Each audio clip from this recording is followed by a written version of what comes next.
welcome to the Black Ibis Social Club. Another fine day in South Carolina. Got Phisto over here chilling. And today, a repeat visitor, Mr. Noah Rymer, author, editor, poet, flaneur, extraordinaire man of words. What's up, Noah? Chilling, man. How you doing, Alex? I'm pretty good, man. What's up, Phisto? Hey, hello. Good evening. I'm tired today. All right. So it's interesting that Noah, you actually came on. You were one of the first few guests on the podcast when I first started, and this is about a year and a month after your first visit. So I'm excited to have you back, Wow, man. been that long already? Yeah, I was driving home from work today, and I was like, I should listen to that episode just to catch up to see if there's any interesting changes in the last year. And I was listening to it, and it kind of depressed me, to be honest, man, because I did a little monologue at the beginning of it, and I was very, very, very optimistic about Substack. And it's been a year, Oh no. and Oh, you sweet summer child. I know, dude. To Oh paraphrase, boy. to paraphrase myself in that monologue, I said something along the lines of like, Substack is the new big game on the block, and hopefully it seems like it's taking a different turn from the usual social media that we're going to have a more long form, better writing, more intelligent conversation. And I just spent the last week being called a racist for liking dogs, and Substack seems to have become yeah. So Substacks in the last 2-3 weeks, really in the last month or so, has just really gone to shit really fast and disappointing. It's basically like every blue sky, like bot reject, boomer, like and it's not. Look, man. I'm a confrontational dude. I like a little bit of sparring back and forth, calling people retards, whatever, the usual. And I'm the kind of person that if you come on here or whatever and you disagree with me, I respect you. Like I respect you more if you disagree with me because half the time I disagree with myself when I'm thinking about shit I've said. But most of the takes that have been kind of taking over that place have been just not even worth engaging with, just dumb boomer level stuff, man. And I'm just disappointed, man. I don't know if you feel the same way, Fisto, because you've been in the scrap. It just feels Um, like I feel like the crew, the kind of small circle that's developed is actually pretty good and it's gotten pretty tight. I see some interesting things every so often from, the guests we've had on our podcast to the regular listeners. And it feels like there's our own little kind of digital enclave, but there are definitely retard barbarians at the gate yeah, dude. Do not that click on the need to have. politics tab. Yeah, oh my gosh, stay away from that. Stay away from cultural commentary. Basically, stay away. Just stay away from Substack, Right. So unless you're true. listening to the Black Ibis Social Club exclusively. Huh? No, Do I'm not kidding. click. Do not click on the But literature tab, man. That is bad. The No, fiction just don't tab. read at all. That's my advice. Yeah, quit yeah, reading. just Become become illiterate. illiterate. Yeah, Become return to illiterate. tradition. Ascend. Yes, ascend to tradition. No, the following tab is pretty good because you can pick who's in there, and it's pretty great. Um, and I mean, let's be honest. How likely is it that we would have come across something like Konstantin von Hofmeister's That's true. multipolarity book, or Mm. any of the guests that we've had, or librarian, the great essays that he does, and then like some of the jokes, like I've gotten to know Laggy pretty well. I mean, the guy's got Joseph Stalin with a little like heart thing. Like, come on, Yeah, come on. The yeah. dude is hilarious. That, And that then anyway, yeah, that's what people don't understand about us, is that I I'm down. If you come on here and you're spout, I'm just a oppositional disorder kind of guy, you know. So if you come out here, if you come here with a Mao Zedong like picture or like a Ho Chi Minh thing or Joseph Stalin or something, I like you just as much as anybody. Like you can go as long as esoteric and crazy and schizo. I'm Yeah, cool. I'm cool with Yeah. you. yeah. The only thing, Gotta be a little goofy in there. yeah, the only thing I don't like is just like boomer brain stuff, Yeah, Walmart mentality, Walmart intellectualism, and that just oh come on, man. yeah. But It's a lack of a sense of humor but in a lot of cases. Noah over here after our last meeting together, he abandoned us. He left Substack. He Yeah, I'm went. sorry. I had to do it as a self-preservation instinct. That was good. That was a good one. I went down to the whole. Here I am, like on hour 560 of this podcast or something. I fucked up, man. I should have followed you out, you know. But you did just drop a new book, right? I I'm did. holding it right here. Noah Rymer's Denouement, right? And it's a novella. Well, it's really a short story collection slash novella because a novella makes the bulk of it, right? Yeah, And it is out by oh my god, who it's Anxiety Anxiety Press. Press, right? Yeah. Who has this cool ass creepy spider logo, which I was totally digging in the back. It gave me, well, it didn't give me anxiety because I like spiders, but I thought it was cool. It had like a little spider skull thing going on, and What I really like about that book too is that my editor put all these little Haramis Bosch figures he in the did, he did. yeah throughout the on the blank pages. I thought it was a really nice touch. That's Uh, great. I was sitting there last night, depressed, miserable, kind of. Because you're reading my book, yeah, I, that I usually was, I happens. was, well, I was depressed and miserable before I started reading, and then I sat down and I read through the whole thing. And I'm sitting here reading your book, and my wife is sitting next to me on the couch, and she's reading Lolita, and she's just laughing the whole time. She thinks it's like the most hilarious book, and I'm like, "Hey, man, you're reading a book about a pedophile," and she's just dying of laughter, and she's just reading me like scenes and dialogue and stuff from that book, and it's hilarious, right? I didn't realize that Yeah. Lolita was so funny. I've never read it before, and now I want to read the book. And she's like, I know this guy's a pedophile, and he's like talking about like trying to sleep with like 80-year-olds, but this is fucking funny. And I'm like, all right. And it is funny. The stuff she's read is hilarious. Have you ever read a Phisto? I have not, no. Yeah, But I'm familiar with the what makes it funny. yeah, it's hilarious. Like he describes his wife, and like he describes like there's this scene where he like pays this like madam to like this sounds so fucking bad. He like pays this like madam to procure for him like a underage girl. He wants like he refers to them as nymphs. He wants like an 8 to like 10-year-old. And Ugh. she takes him to this Uh, house, and there's like this like creepy French woman, and she like moves back this curtain, and there's this like fat 15-year-old girl. he's like he's like he's like, and I saw this this child giantess obese sitting on a chair with a dolly, and I was disgusted. It's just so funny because he's like, nope, but you're like, ew, because this guy is clearly a creepy pedophile or whatever.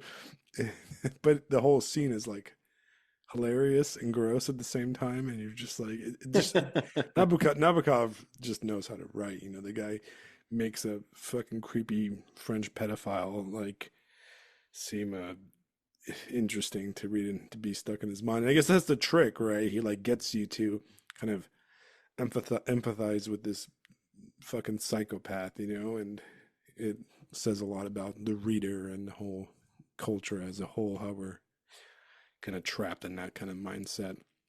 But Yeah. Noah, so yeah. you put out this new book, It's fantastic. Okay, I think it's great. It's not for Thank you. everybody though. I'll tell you that right No, now. it's very host scaring, I will admit. It is a very host-carrying book.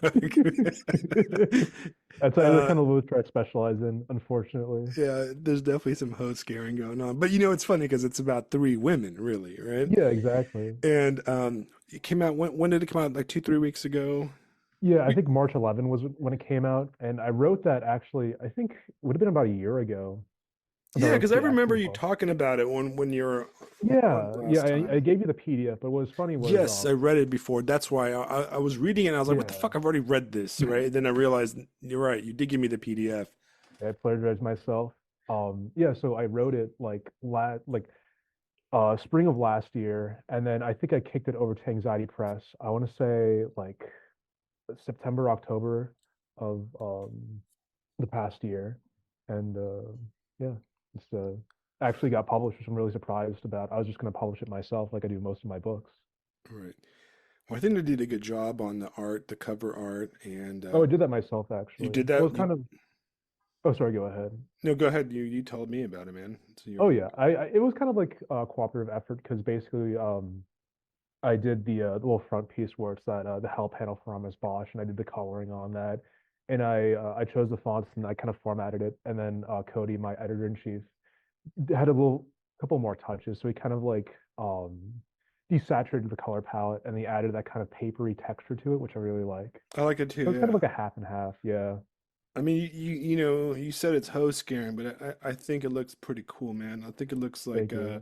you know, you look like I can sit at the coffee shop and chain smoke cigarettes if that was, you know, legal in this country anymore. But If only. Yeah, if you're uh reading my literature, you should definitely be chain smoking, yeah, 100%. instead I sat on Only a way you can couch. read it. Instead I sat on a couch and drank bubbly drink and vaped, you know, like a fucking No, 40-year-old man, I'm depressed. disgusted. Dude, I had to get up at work. I had to get up at work at 5 o'clock in the morning, man. You know, Oh yeah, that's fair. gotta fucking pay the bills here, right? Until people start subscribing, liking, and sharing this podcast, so I don't have to wake up at 5 o'clock in the morning So and sit true. up and read host scaring literature all night so we can talk about it. But do you want to tell us about it real fast? Do you want to give us a Yeah. quick summary? Yeah, I'll try. At least let's just, you know, so we don't spoil anything. Let's focus on the novella, Okay. the unnamed novella. I guess it's denouement, right? Yeah. Because Denouement, or you want to pronounce it. denouement. You're so If you want to fucking be French. you're so fucking host Karen there, man. But and then there's a few short stories in the back. There's the Book of the Yeah. Dead, and I think there's one more, right? It's called Prom. Prom, yeah. You got two more in there. So let's talk about the core of the little novella. Tell us about it real fast. Yeah, sure. So basically, the novella, you could call it denouement if you want, is essentially plotless. It's very much influenced by like Richard Linklater's Dazed and Confused, Greg Araki films, psychogeography. There's a little bit of weird fiction in there, et cetera, et cetera. And it's basically about these three young women who are just, I usually say they're on a journey to the end of the night. They're just going throughout suburbia with no kind of predestined plan, and they're just going from here to there. And I kind of envisioned it as a sort of juvenile satire of modernity, and I kind of thought of it as just I guess an indictment of just growing up in suburbia for like 22, 23 years, and just feeling the kind of spiritual brutalization that it kind of imposes on one. So that's kind of the Right, crux of what I tried to achieve with the novella. right. So the novella take the main characters, or I guess they're protagonists or the central characters of it are three women. One of them is unnamed, and you do Mm. that very 19th century trick of just a line for a name, a very Yeah, very Dostoevsky kind of, or Dickens does it too. A lot of those Dickensian novels have that where it's like just the first letter and then like line, line, line, line, line. mm. And it's probably a fancy literature term for that, but I don't know it. I don't know And either. and then you've got uh, Julia or Juliet, right? Yeah, And then there's Ash, which is the older woman. She's it's not like I think that she's a little bit older by implication. I think, right? She yeah, just comes like a out, couple of years older. She isn't yeah, like in her 30s or anything like that. yeah. She's like the senior of the party girls, you know. And Yeah, exactly. they go from a lot of it is kind of centered around like convenience stores that they end up in, like fast food restaurants, and this kind of hellscape. And what's interesting is that one thing I noticed is that it's a little bit out of time. Um, it's not in the present because some of the technology is a little bit off. Like I don't think they mentioned cell phones at all, or maybe there No, they was. don't. They don't use any cell phones. And there's a payphone scene, which is very 90s, and Yeah. there's a lot of television things, like a lot of television channels switching. There's VHS tapes in one of the scene when they go back to uh, Julia's house, and then there's a lot of implication that it's in the late 80s, 90s kind of vibe to it. Post pre DVDs in the Mhm. VHS era. Um, there's also a lot of mention. There's a significant mention about sex phone lines, and that made me think yesterday when I was reading. I was like, oh man, whatever happened to those people? That was like the proto OnlyFans, right? Yeah, exactly. The dial. I remember those ads everywhere, and I remember if you're probably some of you guys aren't old enough there listening to this, but if you used to watch television like regular TV, like later at night, like at 2 in the morning or 3 in the morning, they would always have those sex line commercials on TV. Do you remember those, Fisto? Yeah, I sure do. It was Right like, between the bits of blurry boob yeah, on you're like, Cinemax. call 724 Yeah. 6666 For a good party time chat with or hot. whatever. Yeah, yeah, right. It was like, yeah, it was always, And I'm like, yeah. I'm like, did people call that? Is that like, Pretty I mean, sure. that used to be a joke. If you guys, oh man, no, you're the young guy out of the I crowd am. here, right? So it's Yeah, mid interesting, career. that you wrote like a novella set in basically mine and Fisto's childhood. So Yeah. we would be too young to really be hanging out with these girls because based on the way it's the environment that they're in.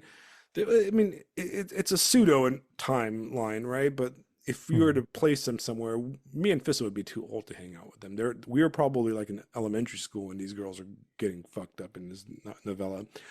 But I remember if you used to watch like Married with Children, a show that's kind of like I think it's really been forgotten in a way. It doesn't get. I'm surprised it doesn't get memed at all because it was a very meme-worthy show. If you look back on it, they're probably like erasing it because of all the fat girl and trans hate and stuff in it.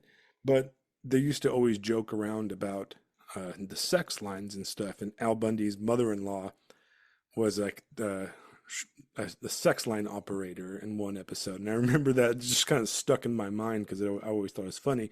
And of course, she's this grotesquely obese mutant that you never see. She's always upstairs, and every time she walks, like the plaster falls off the house and stuff and everything. You know what I mean? And Al finds out that she's like her name's like Cherry or Candy or something like that on one of these Ugh. sex lines, and she's like super popular. But you get that as a joke a lot in like 90s, mid to early 90s kind of like soap opera. So I wonder like I mean, do you ever think that somebody ever called a sex hotline and like committed They had to suicide have at least and committed suicide once. on it? Oh, that certainly Definitely. happened. Yeah, Yeah, I'm no, willing to that bet money absolutely on it. happened. Yeah. Is anybody doing it on like a live like fucking OnlyFans stream like some super like fucking incel dude commits suicide and scars his OnlyFans hoe for the rest of her life? He's like, here's 1,000, here's my life savings, hits send and then just fucking offs himself. That'd make a good short I was story. thinking the same thing too. Like, damn, I gotta start writing that one. Right? Yeah. Well, we're Like gonna wrap up the pod here and go ahead and get to work. That's the shortest episode ever. Here we right, go. you know. No, But yeah, like you know what I'm thinking about here. So like I'm constantly having to try to communicate, history and truths to Zoomers. And I'm always trying to come up with creative ways to communicate that. Like today, somebody asked me what's charisma, and I'm like, it's Riz. And they paused and they went, "Oh, son of a bitch." I was like, "Yeah, that's what it is." And I'm thinking about this, like, granted, I would never have this conversation, but this is where my mind goes because I respect the fact that their fathers can probably kill me and hide my body places I'll never find it, and it's like Yeah, yeah. Those late night commercials. It's basically like phone OnlyFans. Yeah. No, It's just the fact my brain has to think that way kind of gives me a little bit of pause to be like, fuck. yeah, More I things mean, change, the more they don't change at they all, stay the same, and it's Yeah. interesting. And Noah, you're not a Z guy. You're a millennial, right? No, I'm Gen Z. I was born in 2002. Oh man. Dang. Okay. Yeah, I'm young as hell. Yeah, you were born Like the I never really felt within my timeline, if that makes sense. No, it makes perfect sense because Hey, apparently Alex, a you want to part know of how my old you are? generation. You want to know how old you are? Noah was born after 9/11. That's how yeah. old you Yeah, are. Oh, one of those. That's fantastic, brother. Noah was born the year I Crazy. graduated high school. That's Dang. insane. Yeah, I Yeah, could be man. your dad. You could be. Yeah. Very You well could are. be. You are. That's canon. we That's canon in my no no mind. no Alexander no. is I Noah's don't claim father. anybody's children. You Oh, don't someone's have to gonna write claim him. really I don't weird give a fan shit. fiction I'm about this starting that now. rumor right now. No. Well, Oh, good Lord. and we look nothing alike. I mean, he is handsome, but he doesn't have my Oh, we're race. both handsome, man. We're both Yeah. Well, handsome. It's yeah. okay. See, because you're father and son, so of course you're handsome. Oh Mm. my gosh. I Fisto, told you shut up. guys. Shut I'm the I'm gonna hell post up. right now. I'm gonna post right now. I'm kidding. I'm Stop. not I'm gonna gonna. delete my Substack account again. He's gonna delete it again. He's I'm like, gonna do it. I'm gonna Yeah, do I'm it. gonna no, delete. no. See, he, he's an east he's an Oh, he's an East Coaster, man. I'm a West Coaster. So if I have any kids that I don't know about, they're somewhere around like Slow, California, like St. Louis Obispo or Santa Cruz or Los Angeles somewhere right now, probably deported. I don't know, like Probably deported. right, Oh God. if that's that. But I mean, I'm good. I'm good. I don't have any Arnold Schwarzenegger bastards running around that I know of or even suspect. But yeah, man, I freaking loved it, right? So you had these three girls. Well, it starts off with two, and you've got one that has no name. Is there a reasoning behind not naming her and keeping it kind of open-ended? I guess there's a kind of a reason. There's the more practical reason where I just couldn't figure out what to name her in the first place. There's also the reason where I just felt like it kind of stuck. I kind of envisioned the nameless girl as sort of like this blank slate protagonist. Like if you notice, like she doesn't really say anything throughout the novel. Right, she's an Um, observer. yeah, she's an observer, and Right, she even that's kind of a sort of commentary throughout the novel as well. She's always the one who's like just watching and observing passively. right, I have to stop myself from giving any spoilers, especially about the end of the story, but that's kind of her role, and it's kind of like this nominative determinism because she doesn't have a name. She doesn't really right, have that kind of personhood like Julie or Ash does. She's not doing anything. They're the ones who are doing stuff. right. And there's one of the first like big impact scenes was so she meets the a real creepy drug dealer Milk at that weird creepy party that they Yeah, go the to, milkman. the milkman, and this guy's creepy as hell, and he gives her the spider, and he gives her basically like I don't know, like a pill shaped like a spider. It might be a real spider or whatever. She swallows it, she feels it crawling down her neck. I thought that was freaking cool. I'd probably eat like four of those spiders if I was there. And she goes on this hellish trip, right? She's on this hellish trip where she sees, all kinds of just, fucking Samuel Beckett style shit the whole time, just insanity as she's going from room to room to room in this giant maze of a house. And I think you even described it as the house becomes like a minotaur maze. Yeah, And, exactly. what's cool, what I thought about, what kind of struck me was that she, in her inebriated state, in her intoxicated state, she actually saw the real world as opposed to the fake world. Yeah, exactly. Thank you for noticing that. Yeah, And a lot of my readers don't really pick up on that, but for me to kind of get in more, I guess, literary theory about this, I was very much influenced by Flannery O'Connor, especially writing that because in a lot of her stories, O'Connor is want to show the perceived reality or the perception versus the reality. So you have the material appearances versus spiritual reality, and what I was trying to do with the unnamed character, she's seeing the spirituality that that is engendered with her taking that pill. It's probably strangely the most didactic I've ever gotten in any of my literature was that drug scene. right. Well, I really enjoyed it. It was, you know, the first kind of like uh correlation you make, or the first kind of like thing that pops to mind is you're like, okay, this is a very Hunter S. Thompson drug scene from Fear and Loathing, which I'm Mm. actually rereading right now because I've been in the mood for some Hunter S. Thompson. So I got a Oh yeah. copy of Fear and Loathing out, and but it's not like that at all in a way. It's in a way, Thompson's like drug binge scenes are very pro. They're very positive. They're very Mm. like enjoyable in a way. You're like, man, I would definitely enjoy tripping through, Circus at Casino in Oh yeah. Vegas, right? It's like a Uh, roller coaster ride. It's glorious. There's right, something about it because you're able to right, rein it all in and then write it down on the paper, and it's like it's like Don Juan or not Don Juan, was it Don Quixote on on a peyote horse? right. It's like funny and fun. And there's some darkness to it, but overall, it's a kind of a positive experience. Your writing is not a positive experience. It's actually like, fuck, No, not at all. I do not want this. And that's where I thought, I'm like, oh,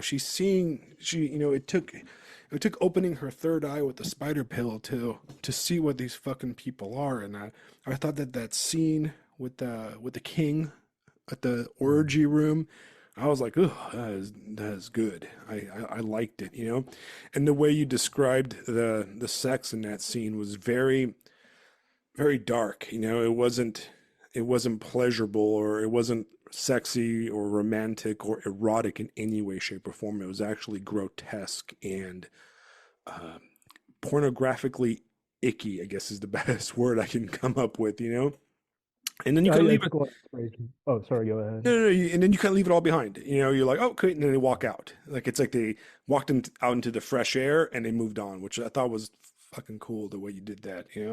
Yeah, that's the end of the trip essentially. But I just wanted to say I took a lot of inspiration from Francis Bacon for that kind of set piece of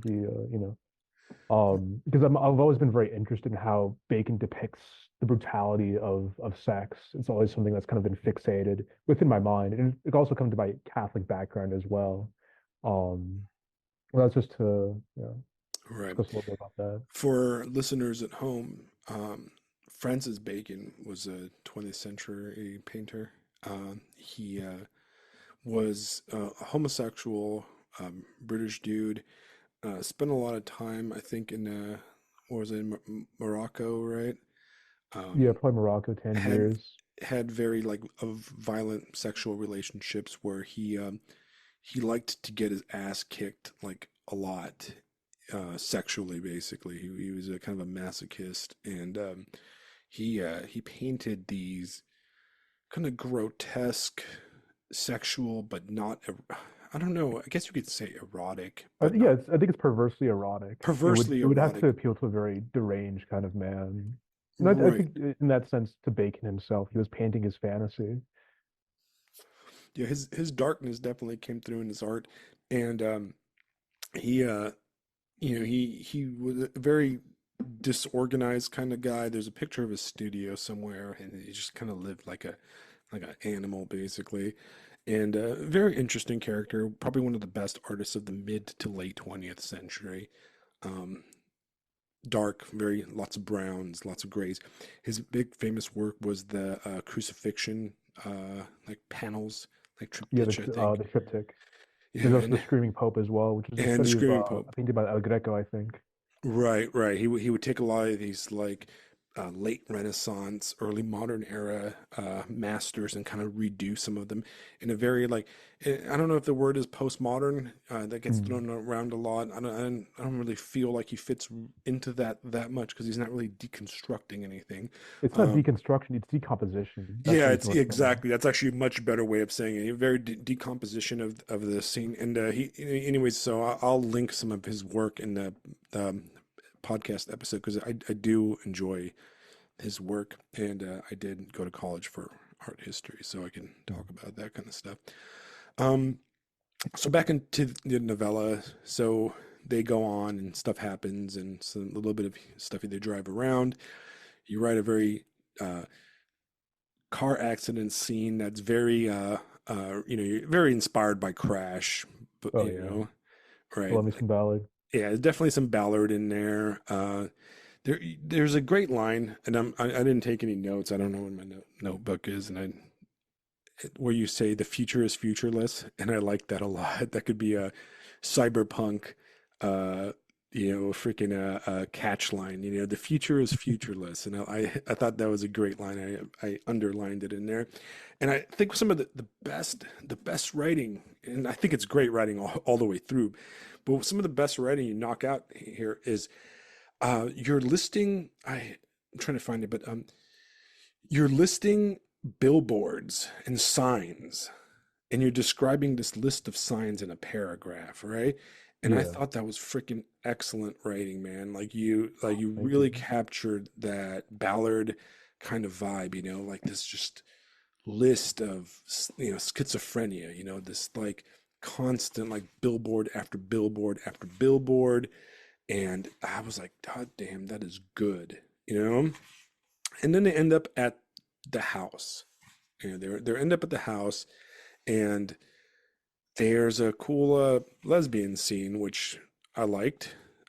Once again, not very erotic. It was No, very, it wasn't supposed to be.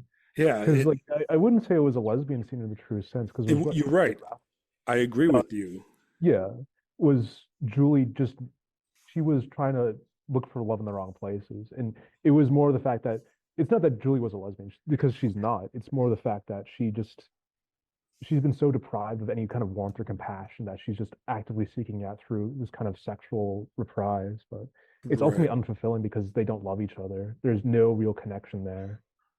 right. And that's both characters because Ash is the same way. She's in a way like uh she's kind of like a experienced junkie, with the gun Mm. and the whole scene inside the fast food restaurant. And I don't know, man. I really enjoyed it, and you're right. It's kind of hoe scaring in a way. Like it's hard to describe, and I thought that the ending worked real well, and I can see all your influences really coming through in it, and Mm. want to read more. When it was over, I was like, man, I wish this was longer. I wish you wrote more in this style.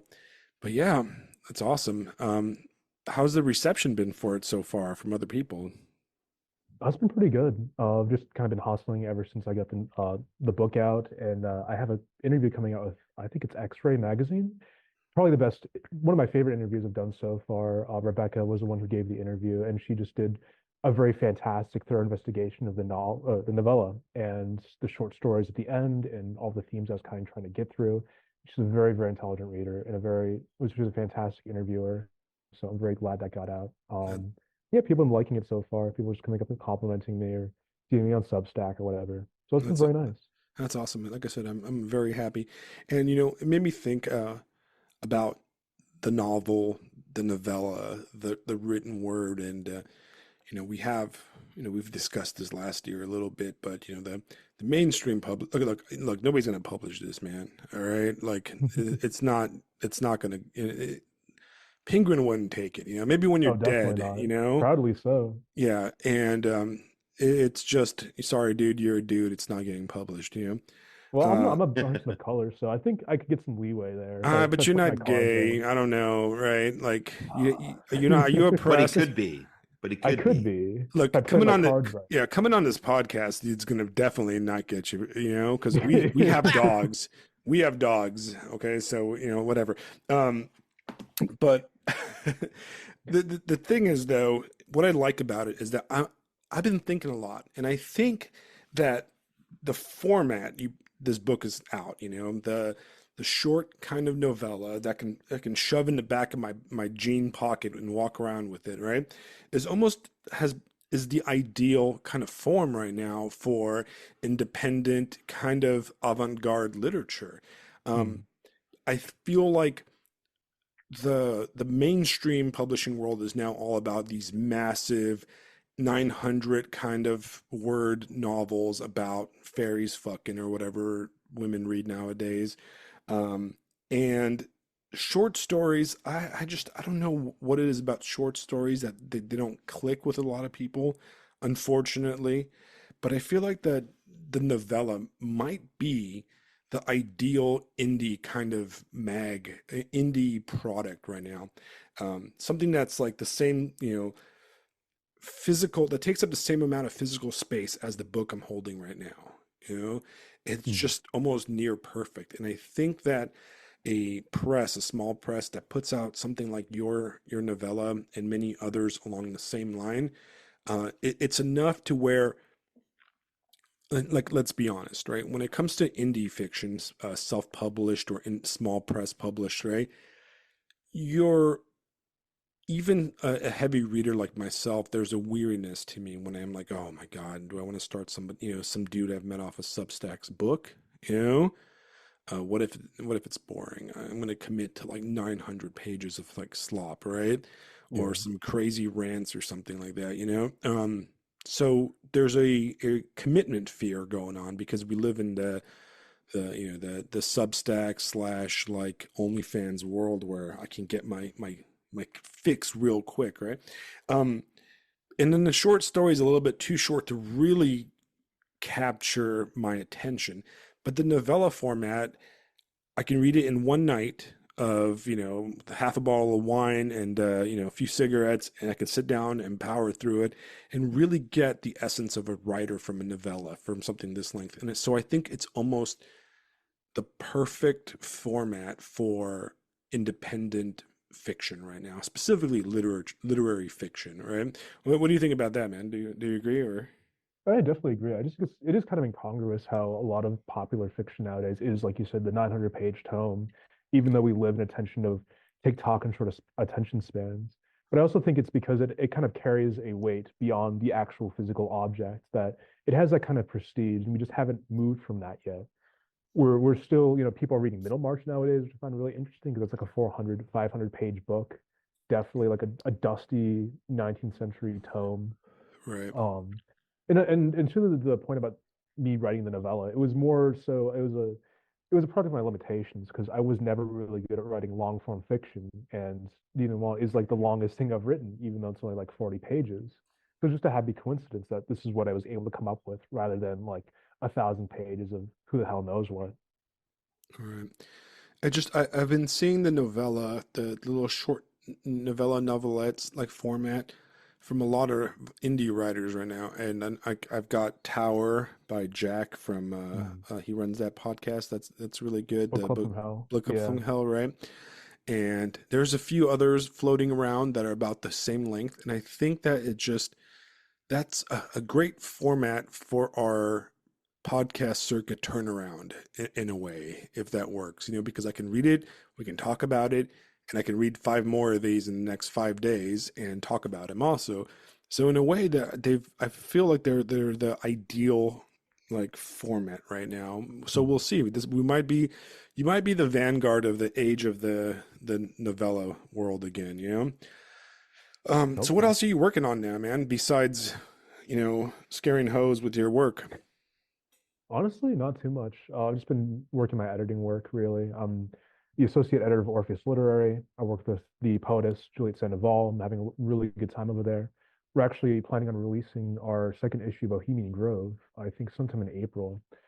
Um, I've been working with my old press slash literary magazine, Perry Ube. We have a new editor in chief, Mr. Jasper Salon. And so we Who's should going be to be our opening. guest next week, by the way? Yes, yes, he told me about that. I'm Yeah. very excited to hear from him because I've published. Well, I think it's going to be published April 1st, but we have he has a book coming out on Perry Ube. But yeah, he's a new editor in chief. I'm now the art director, and we're going to be getting things back in gear. But I haven't been doing too much writing, either prose or poems. I've just kind of been taking it easy. So that's kind of what I've been up to. That's awesome. How about reading? You doing any interesting reading? Come across any great work? Do you want to? Oh yeah. Nothing contemporary, unfortunately, but I've been reading John Fonte's Bandini Quartet. I've always been a really big fan of Ask the Dust, and this one has, Wait Until Spring Bandini, The Road to Los Angeles, and Dreams from Bunker Hill, all three of which I haven't read before. So I've been having a lot of fun with this one. Fonte is one of the great prose stylists. Um, Bukowski had held him in great literary acclaim. He's a very simple literary style, but also very poetic when he wants to be. He can kind of just turn it on and off at will. It's very, very impressive. Right. I never read his stuff, but I've read Bukowski talking about him a lot. I mean, I think Bukowski, it was like Bukowski's favorite author, basically. Yeah, it's even on the cover. It says Fonte was my god. Right. Do you know what I read? Recently, I read for the first time. I read Mrs. Lonely Hearts and Oh Day of the yes, Nathaniel Locust, West. Oh, and those are so good. yeah, they're so good. And that's actually what kind of made me think of the format in a way, because I feel like Nathaniel West. Fisto, have you read Nathaniel West? No, I haven't. Yeah, Fisto's like, fuck you guys and your literary host scaring talks. Nerds. Yeah, yeah. Well, Fisto's No, our man. history guy here. Okay, I'm taking history. no- I'm taking notes over here. I was Yeah, just thinking, like, man, I was just thinking that, man, with the guests we've had over the past few weeks, I've got at least three novels that I need to read over the summer, I and I know, need I to know. and I need to Yeah, here's your and I reading need list, to. Fisto. No, it's Right. fine. We It's expect a it's book report by fall. Yeah, that's fine. Nathaniel I West, mean that's we probably can read in one day, which is cool because it's another yeah. They're short. very short novels. Yeah, that's Yeah, probably what you're gonna have to do for me. But yeah, it just it's good. Like I'm not complaining. Although you guys are nerds, I'm not complaining. yeah, handsome nerds though. The Handsome most nerds. handsome father and son nerd combo I've ever Shut the seen Oh in my my, fuck. life. shut up, Fisto. Shut up. So You know what's funny? Nathaniel Yes, West was a Nathaniel writer. West. Nathaniel West was a writer. He was an East Coaster, a Jewish guy. He was kind of a huckster in a way. He lied his way into college, I think, into Columbia or something like that.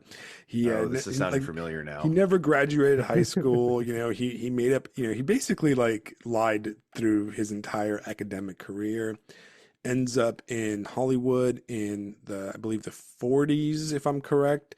And he's basically he and he wrote several, he wrote screenplays, but he's most known for his two kind of short novellas slash novels, um, Mrs. Lonely Hearts and Day of the Locust.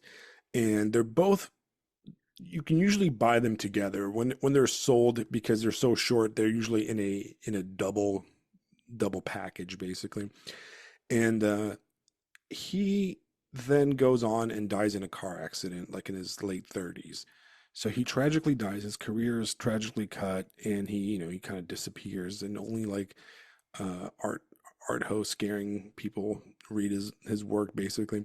But what's fascinating about West is that he he's kind of the bridge. He's an interesting figure from a literary standpoint because he is the bridge from those pre-war guys like Hemingway and what's his name, F. Scott Fitzgerald, and that kind of era of American writing, and the more contemporary late 50s, 60s kind of American writers.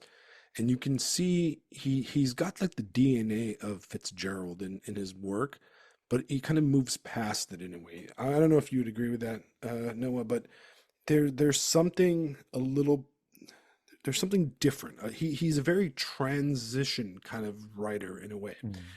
And for you guys who've never read it, Miss Lonely Hearts is a very dark little story. It's about this guy living in New York, and he works for a newspaper, and he is a Christian, and he's a pretty devout Christian, but he is having an existential crisis. He takes a job at the newspaper, writing the Mrs. Lonely Hearts like advice column. And it's implied that when he took that job, it was going to be like for shits and giggles. He's going to be like, oh, some yokels are going to write, advice questions and he's going to knock them out. But it turns out that like almost everybody that writes into him has these like dark problems, these deep seated like misery and like, like, oh, my mom beats me. What can I do? Or, just these horrible, like soul crushing kind of like pleas for help. They're almost like uh confessions to a priest, and he's expected to like answer these, and he just can't, and they're just fucking him up, and his editor is a total dirt bag, and it just he's just spiraling out of control, and it ends in a very Great Gatsby-ian way. That's kind of the ending very much felt like a Great Gatsby kind of ending. And then it's like the little sister novel, which he wrote a few years after when he moved to LA, The Day of the Locust, which was made into a really good movie if you've ever seen it. Have you seen it, Noah? Yeah, I've seen it. I just don't like how they did the ending, at least the very end, because I think the crowd scene was really good. It was very vicious. It really got to the jugular, but I Right. don't know. There's just parts of it I didn't really like all that much. Maybe it's because when you see an adaptation of something, it's like your own imaginative faculties are being taken away from you. So when I think of, or when I'm reading the novel, I'm thinking of the novel, I can only think of the adaptation instead of my own imaginations when I first read the prose. If that makes sense. Right. No, I feel the same way about it. I always think that the best novels are the novels that cannot be filmed, and I think that the two art forms should stay separate. Mm. And sometimes when the two art forms meet on in that periphery in that little overlap, sometimes you get some great stuff. But for the most part, I much prefer film to be film and prose to be prose. And I agree with you on the ending of that one. And then, but yeah, Day of the Locust is a kind of a Hollywood novel, and it's about losers coming to Hollywood and getting ground up by it. That's kind of basically, and a cool little trivia piece. One of the main characters in that novel is named Homer Simpson.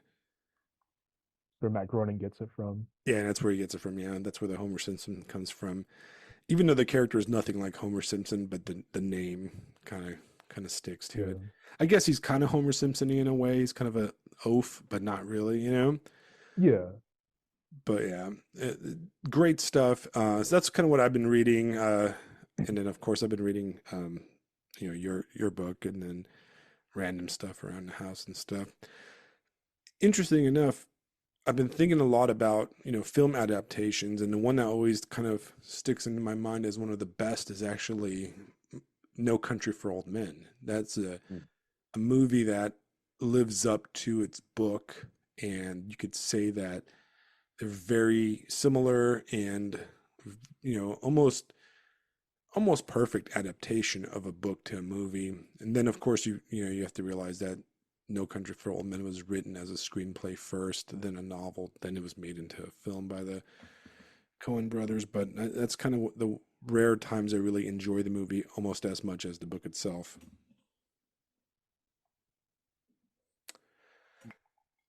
Why does that work? Is it just because of the format, or what is it that makes it so difficult to turn turn the book into the film?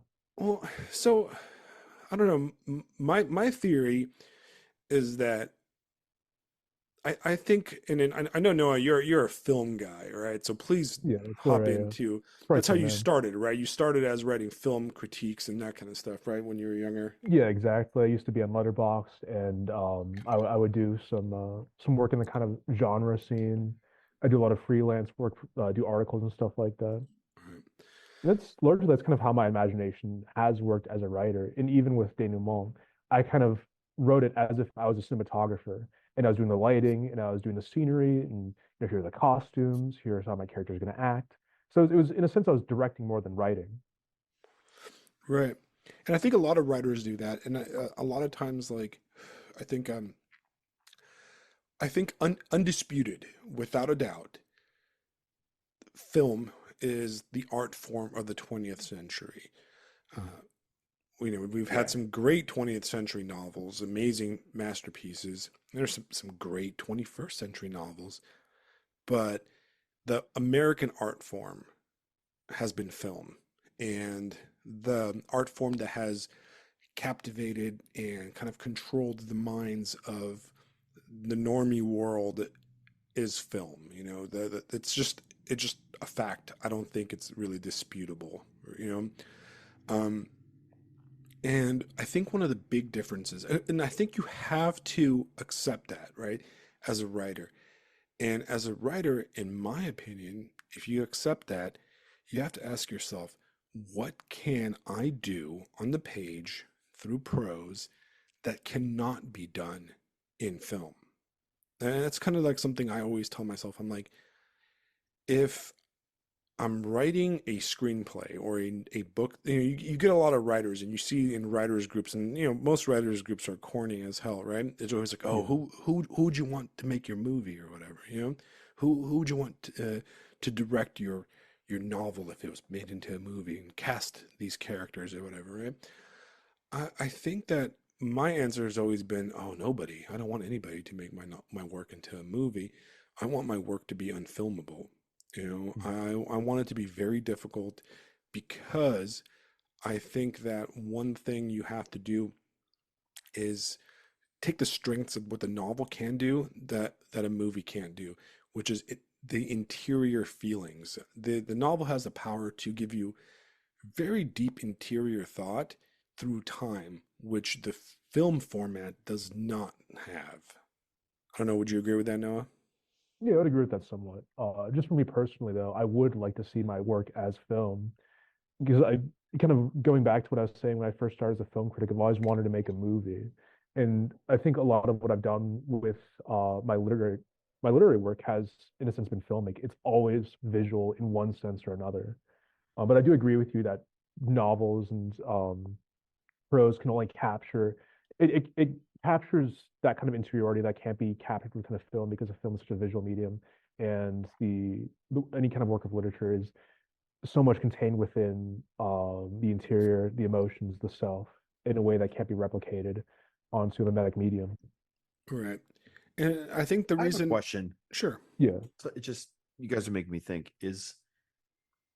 I, I think it's safe to say that, especially in the 21st century, we've entered a very visual dominated culture. And does that make it more or less difficult or just different when we try to engage with books and short stories? And, is it harder for us because we're used to, I mean, basically we're dominated by movies? What do you guys think? I'll let Noah take this one because he's the guest. all right, I'll try. I Because, would say well, it's sorry, just go one ahead. more thing. The reason I find that interesting is I've really been thinking about your comment about just you discussed like when I watch a film and then you go to read the book, it's you feel it intrude on your imagination, and Mm. and I'd love to hear you elaborate more on that as well. Yeah, yeah, I will if I can. I shall try. But to the Yeah, yeah, first part, yeah, I think the thing with what you're saying is that I think we're so hyperstimulated. I think that's what it is. yeah, That when we're given something that we're given to our devices, that we have to put in the visuals and imagine the sound, imagine the feelings. We're kind of left bereft because we're not, we're so used to having all of that given to us in the first place that to to become the artist in a sense, to kind of create that world for ourselves. We don't really have the tools as people would do back when the novel was a popular format. Um, Under the second part of that question, which you're raising with my comment earlier, um, oh, what the hell am I going to say? I'm blanking out already. We had to get back to that one, Fisto. yeah. The No, brain that's cells are fine. not enjoined. No, it's fine.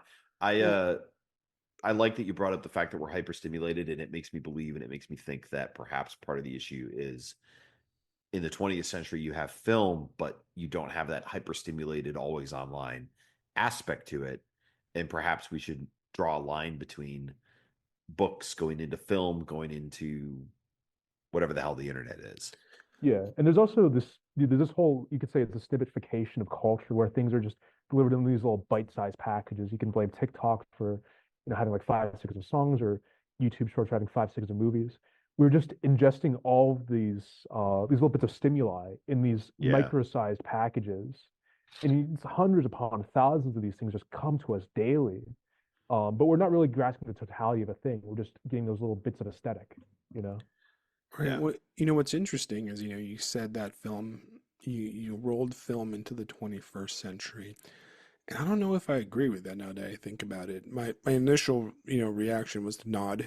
And now I think that the 21st century artwork is actually more interactive than film. I feel It's like, more like computer games. no, no, no. I think in a way, Twitter and Substack and the online persona and OnlyFans is more part of the thing, right? In a way, right? Part of the let's think about like pornography, right? Your pornography in the 20th century was visual outside of time, right? It was, in the 60s and 70s, those OG porno theaters, you went somewhere, right? You went somewhere, or you went to the creepy Korean place and rented like the creepy like video VHS tape from behind the curtain, right? I don't know if Noah, you're old enough to remember that they used to have like the porno areas and video rental places, No, I and remember that. Yeah. right, and or the magazines like were always like behind like the plastic or something, Yeah. and it was very like there was a 2D barrier between you and the pornography, that was kind of it, right? But in Mm. the 21st century, we are the part of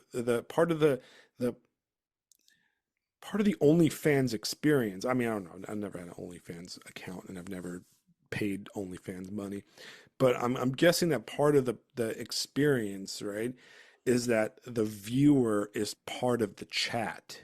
It's part of the live stream. It's part of the overall experience. There's a kind of like a back and forth. Like, in a way, the buyer and in a way you're part of the performance. You're part of the total package, right? And that's why you see a lot of these like amateur pornography stuff being more popular than your mainstream, like, classy pornography, right?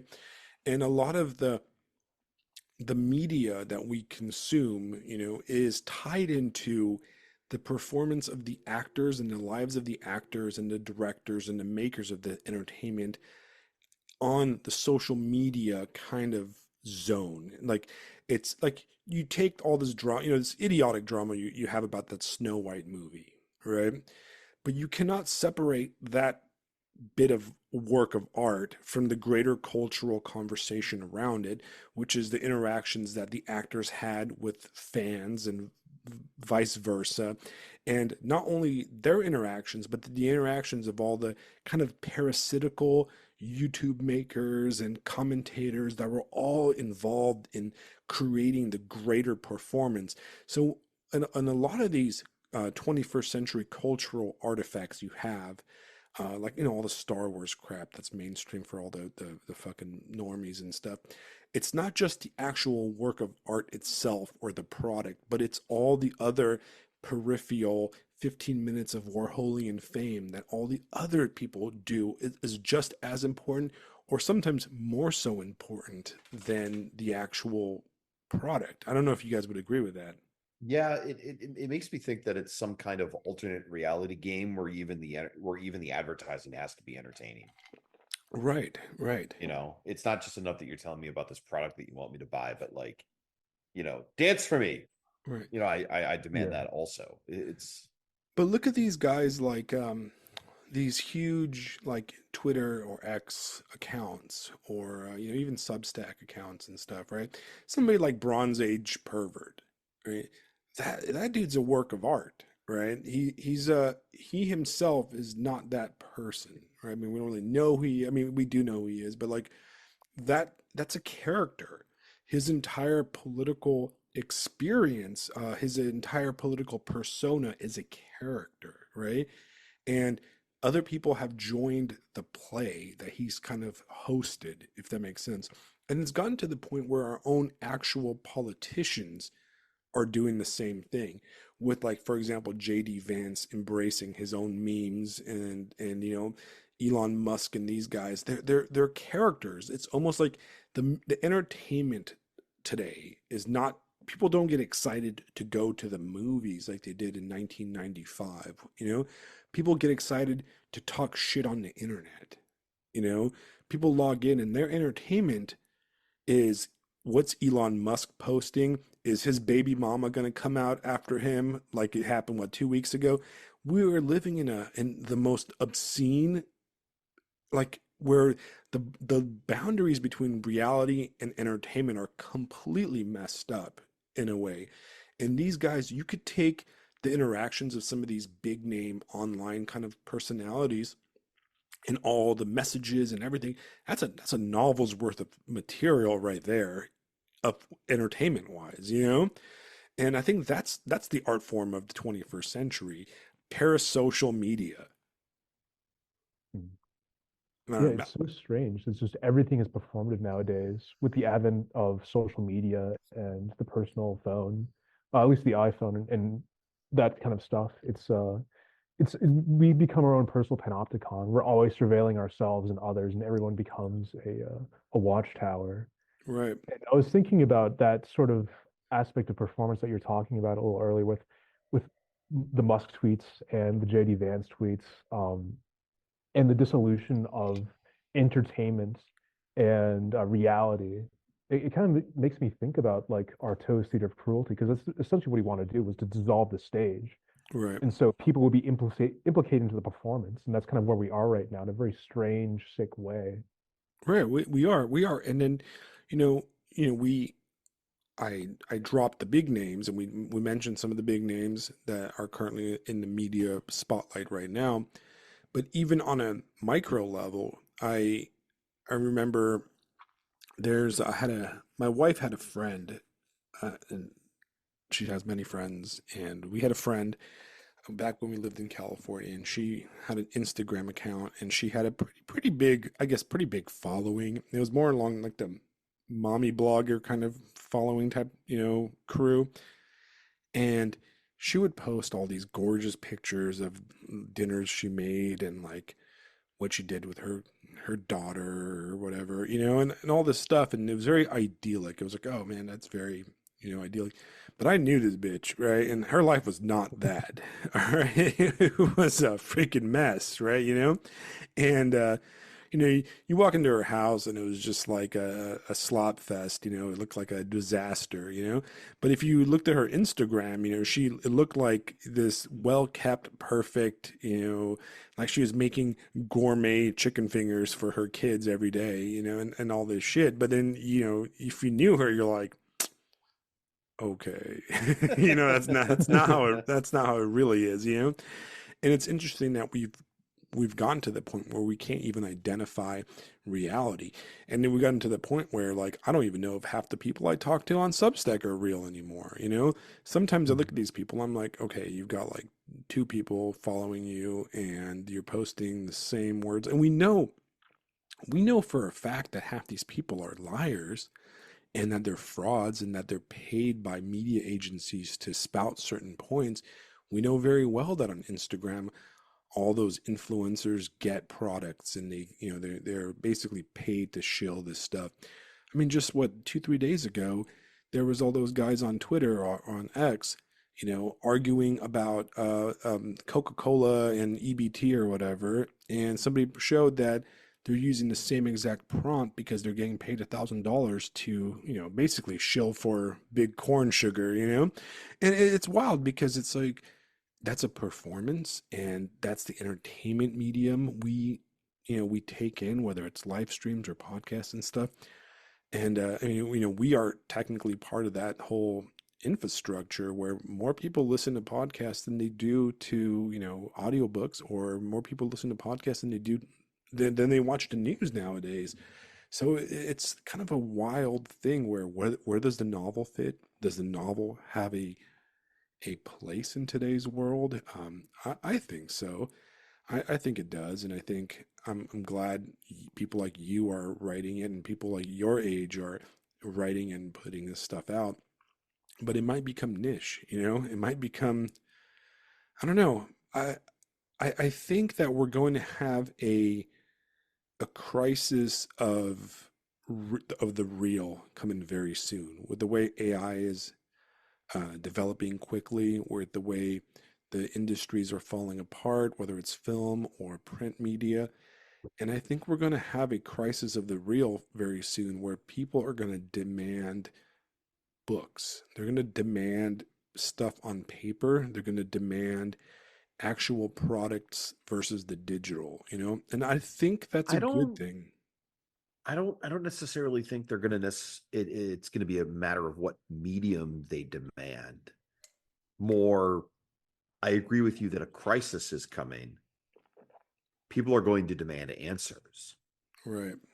And the medium is simply going to be whatever medium we choose in order to deliver and explore those answers. When you start talking like you're talking, I keep thinking about the Silver Age of Spanish literature after the Spanish American War, which they call the disaster of 1898. And it's 20, 30 years of trying to figure out, what does it mean to be Spanish?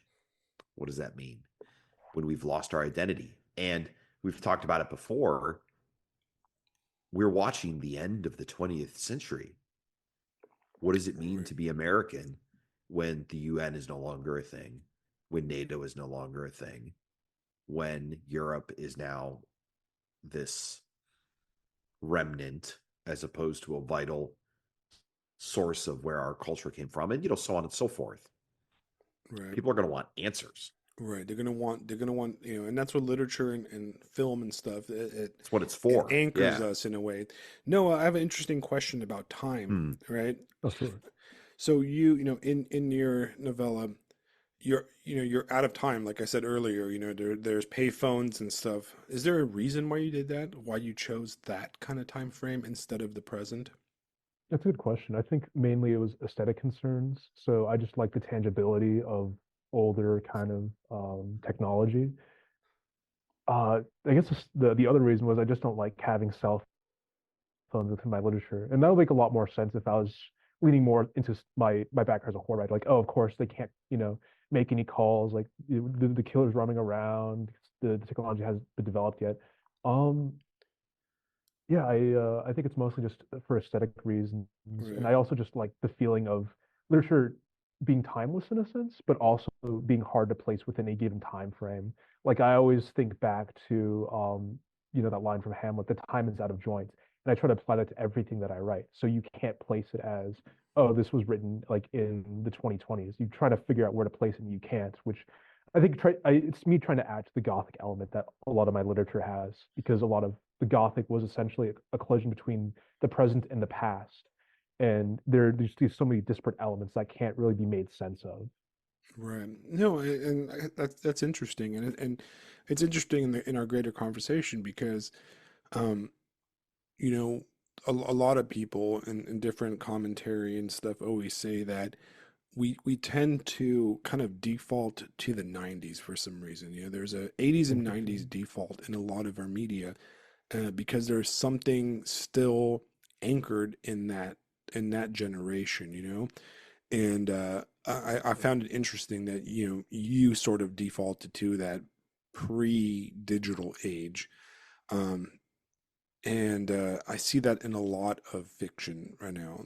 A lot of fiction kind of defaults to that because one little, technological advance of the cell phone would really change, you know, your story in a way because all Oh yeah, those, completely. They'd just be doom scrolling. They'd just yeah, be those like, girls would be at home doom scrolling on their couch the whole there'd be time. no plot whatsoever. Yeah, none whatsoever, Terrible. right? Yeah. Because I always laugh that it's like, you go to parties or, now and it basically just people sitting on the couch doom scrolling the whole time, or like, well, it's Yeah, just there's no kind of true degeneracy anymore. Everything's so separated. right. And Like it's people very aren't people aren't having premarital sex and doing drugs like they used to. Take me back to the old days. right, right. Let me do my Return to tradition. Return to tradition. yeah, return, yeah, and but it's Hey, guess what you can do when you put that phone down? well, so I'm currently writing a novel myself, right?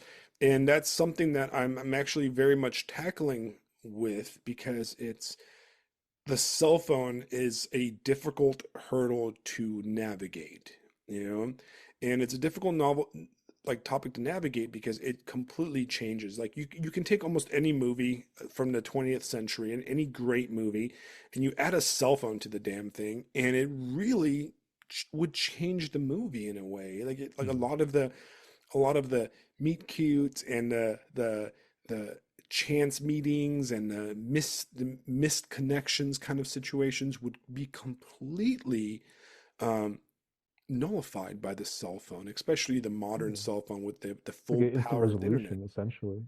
Right, right, and we do live in a weird post cell phone world, and that's kind of something that needs to be tackled. A lot of movies just kind of hand wave it away, You know, you just hand wave it away. And I was watching, rewatching the first season of White Lotus, and I think it's a great show. I'm going to do the full review of it pretty soon. I keep on getting distracted, but it's a great show, and they get around the cell phone angle by kind of isolating the characters at a resort, you know, in Hawaii. So there's no real need for the cell phone, and they don't really use it as much. And then there's even a kind of a subplot where they destroy the cell phone.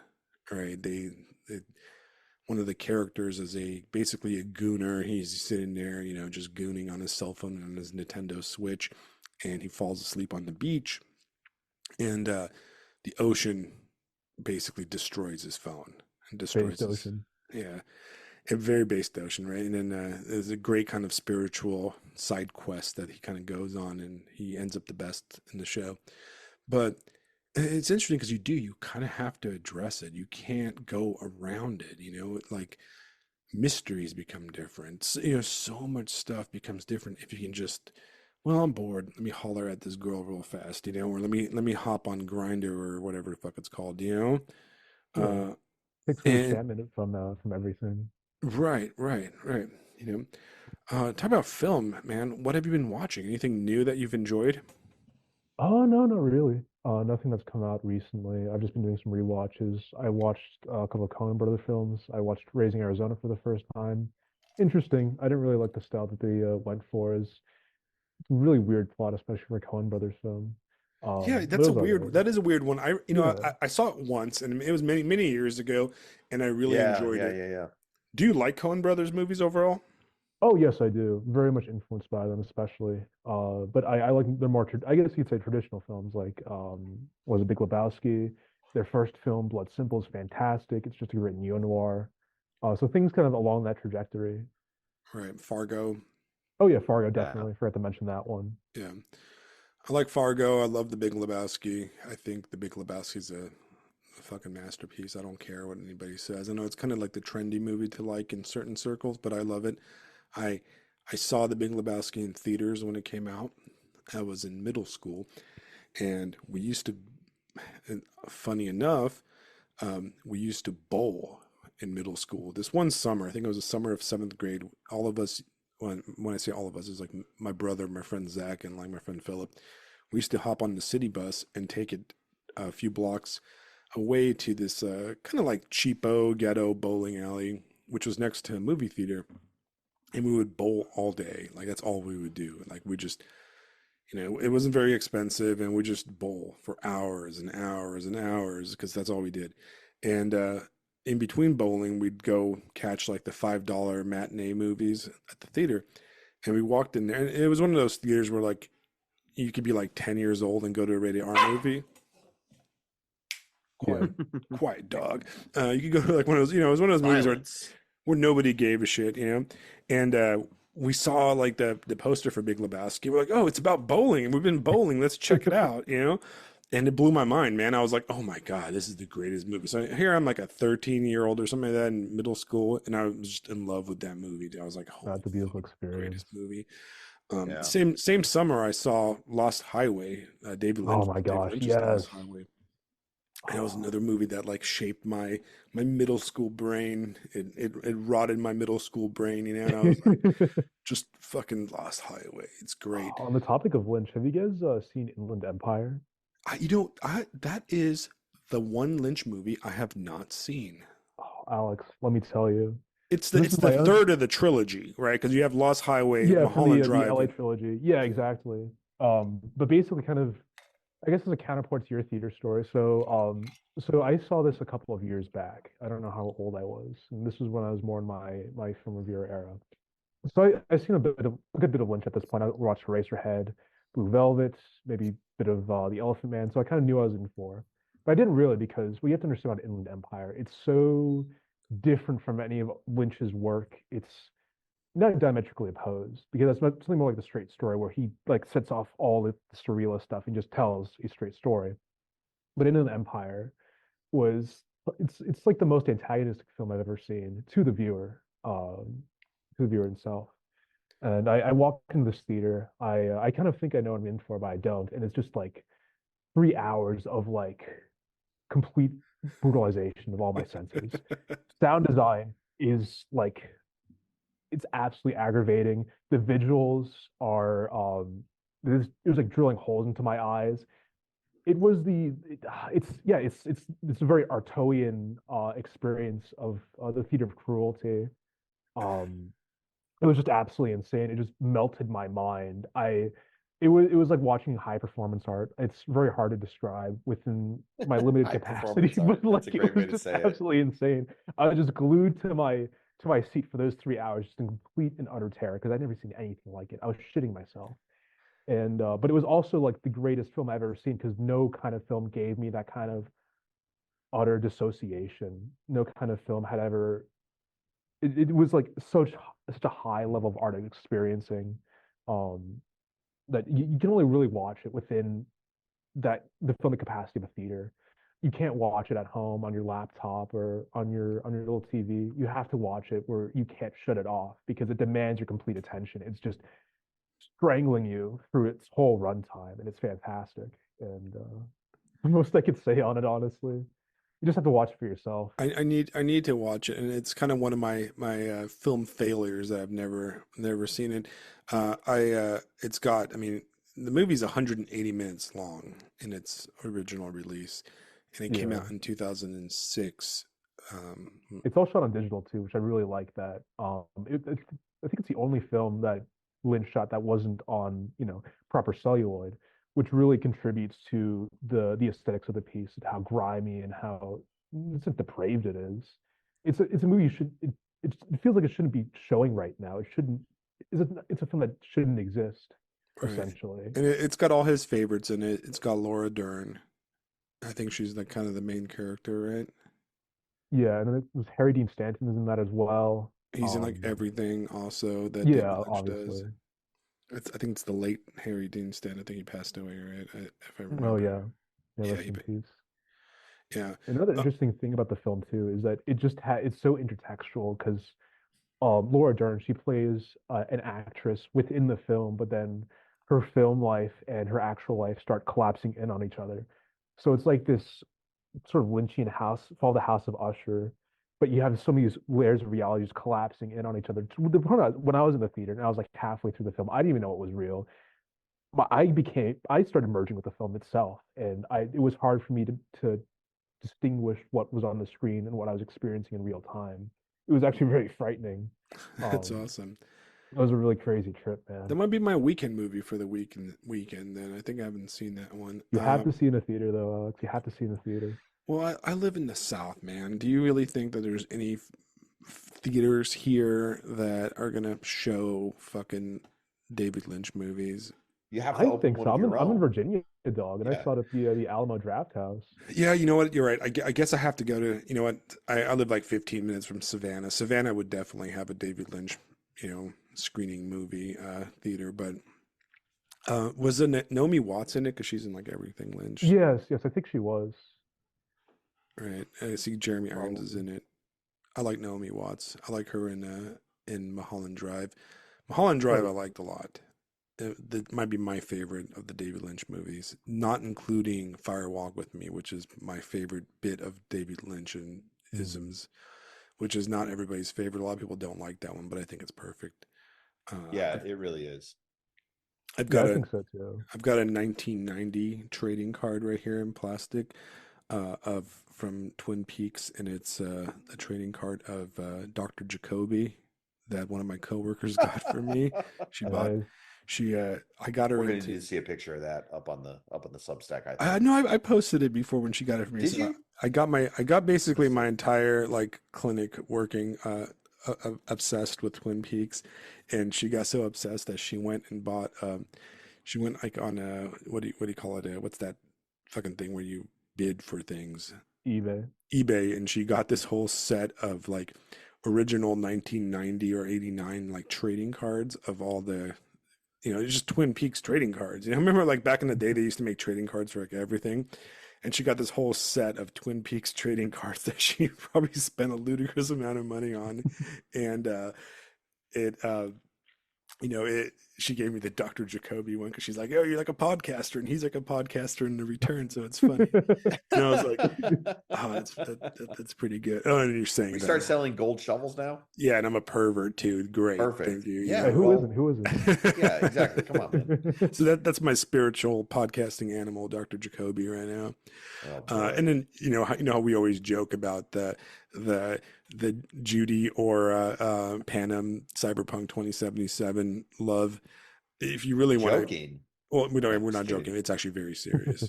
It's extremely If you really serious. want to be like keep it old school art host scaring, it's the girls at Twin Peaks that you really want to argue about. Are we talking This is Yeah. about very true. what are their names? Donna. What's the other one's name? Laura. Laura. Laura, and then the third one, the crazy one. Crap. I'm blanking out. Oh no. It's gonna. Oh, Audrey? Is it Audrey? Audrey, Audrey, yeah, yes. Yeah. Audrey, Donna, or Laura. I mean, really, Yeah. the real choice is between Audrey and Donna because they're the living ones, right? Laura's the dead one, so she Right. really shouldn't And the count. correct answer is Audrey, Oh obviously. yeah, of course. Yeah. I don't know, man. Yeah, I You guess always you're got to right. be the contrarian. You always got to be the contrarian, you son of a bitch. I mean, but Donna's like, I mean, Agent Cooper picked Donna in real life. I Did think he? they were dating in real life for a while. Oh. Agent Cooper / Paul Atreides, Yeah. OG, and he was also he was the dentist in Desperate Housewives, which was a great show. I don't give a fuck what Yeah. anybody says. You know what I mean? He's Um, he's in the new Fallout, and it's pretty amusing. is he in a Yeah, he movie? plays dad in Fallout. I mean, that's like I don't know. It's kind of an iconic thing when you play the father in Fallout. So Yeah. I haven't really watched many new movies at all. I feel like the Academy Awards came through, the Grammys or whatever they're not whatever they're called, right?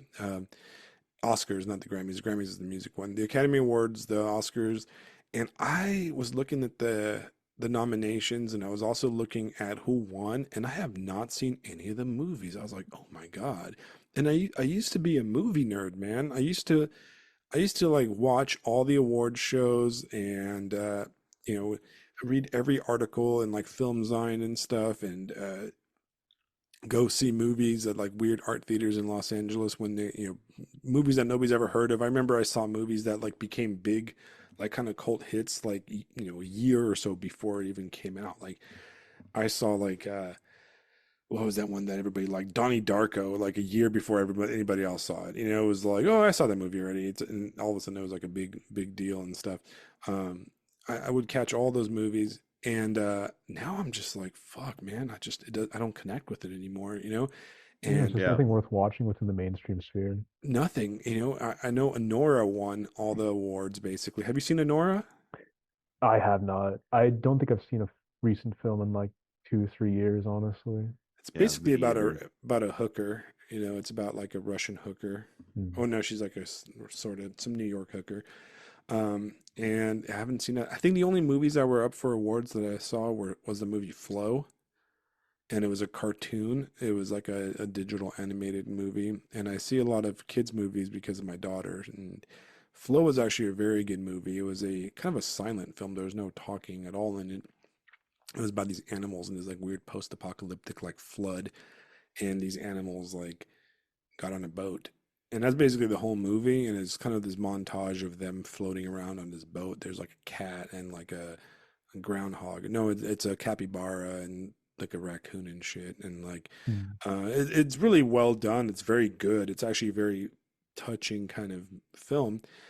But it's a cartoon, and it's not definitely not. It won an Oscar, but it didn't.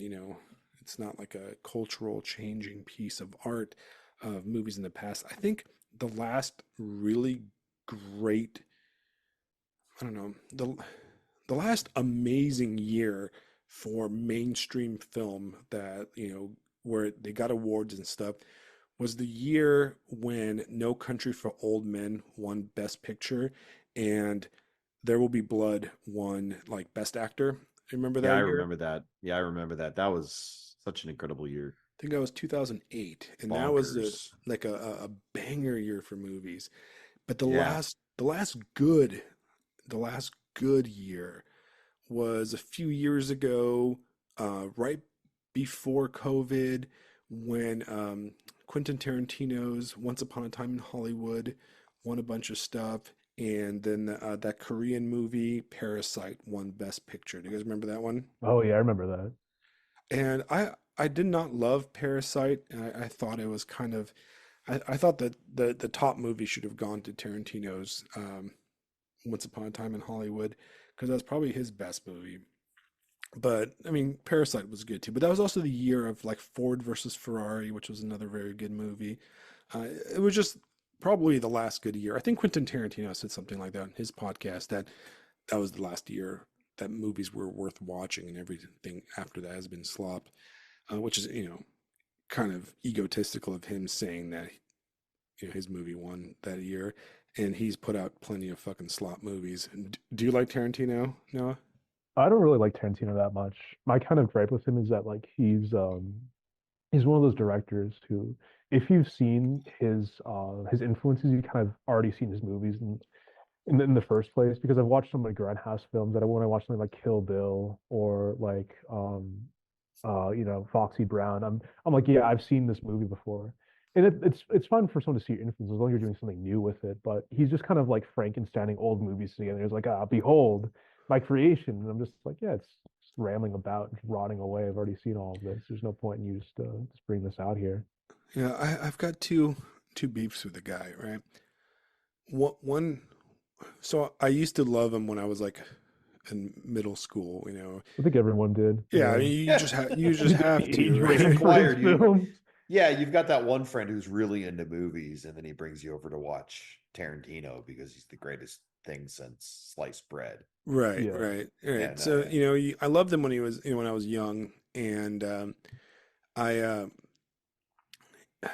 a friend of mine said it well. He's like, "Uh, what always feels off about Tarantino movies is that he he films violence and fight scenes from the perspective of a dude that's never been punched, right? I Like, remember seeing that. yeah, Yeah. That's like, yep, that's about right. and I give the credit to this I think the first person that said this to me was the author Schuyler Hernstrom, who's gonna drop a novel soon, but he's a short story writer. He's great. Still in the Pilum guys. And he said something along the lines, yeah, dude, he's just like he has that aura of a dude that's never been punched, And it's true, you watch the stuff that he writes, and you're like, yeah, this dude's never been punched in the face, dude. Like he just the violence is artificial and entertaining, but that's okay. That's not a particularly a bad thing.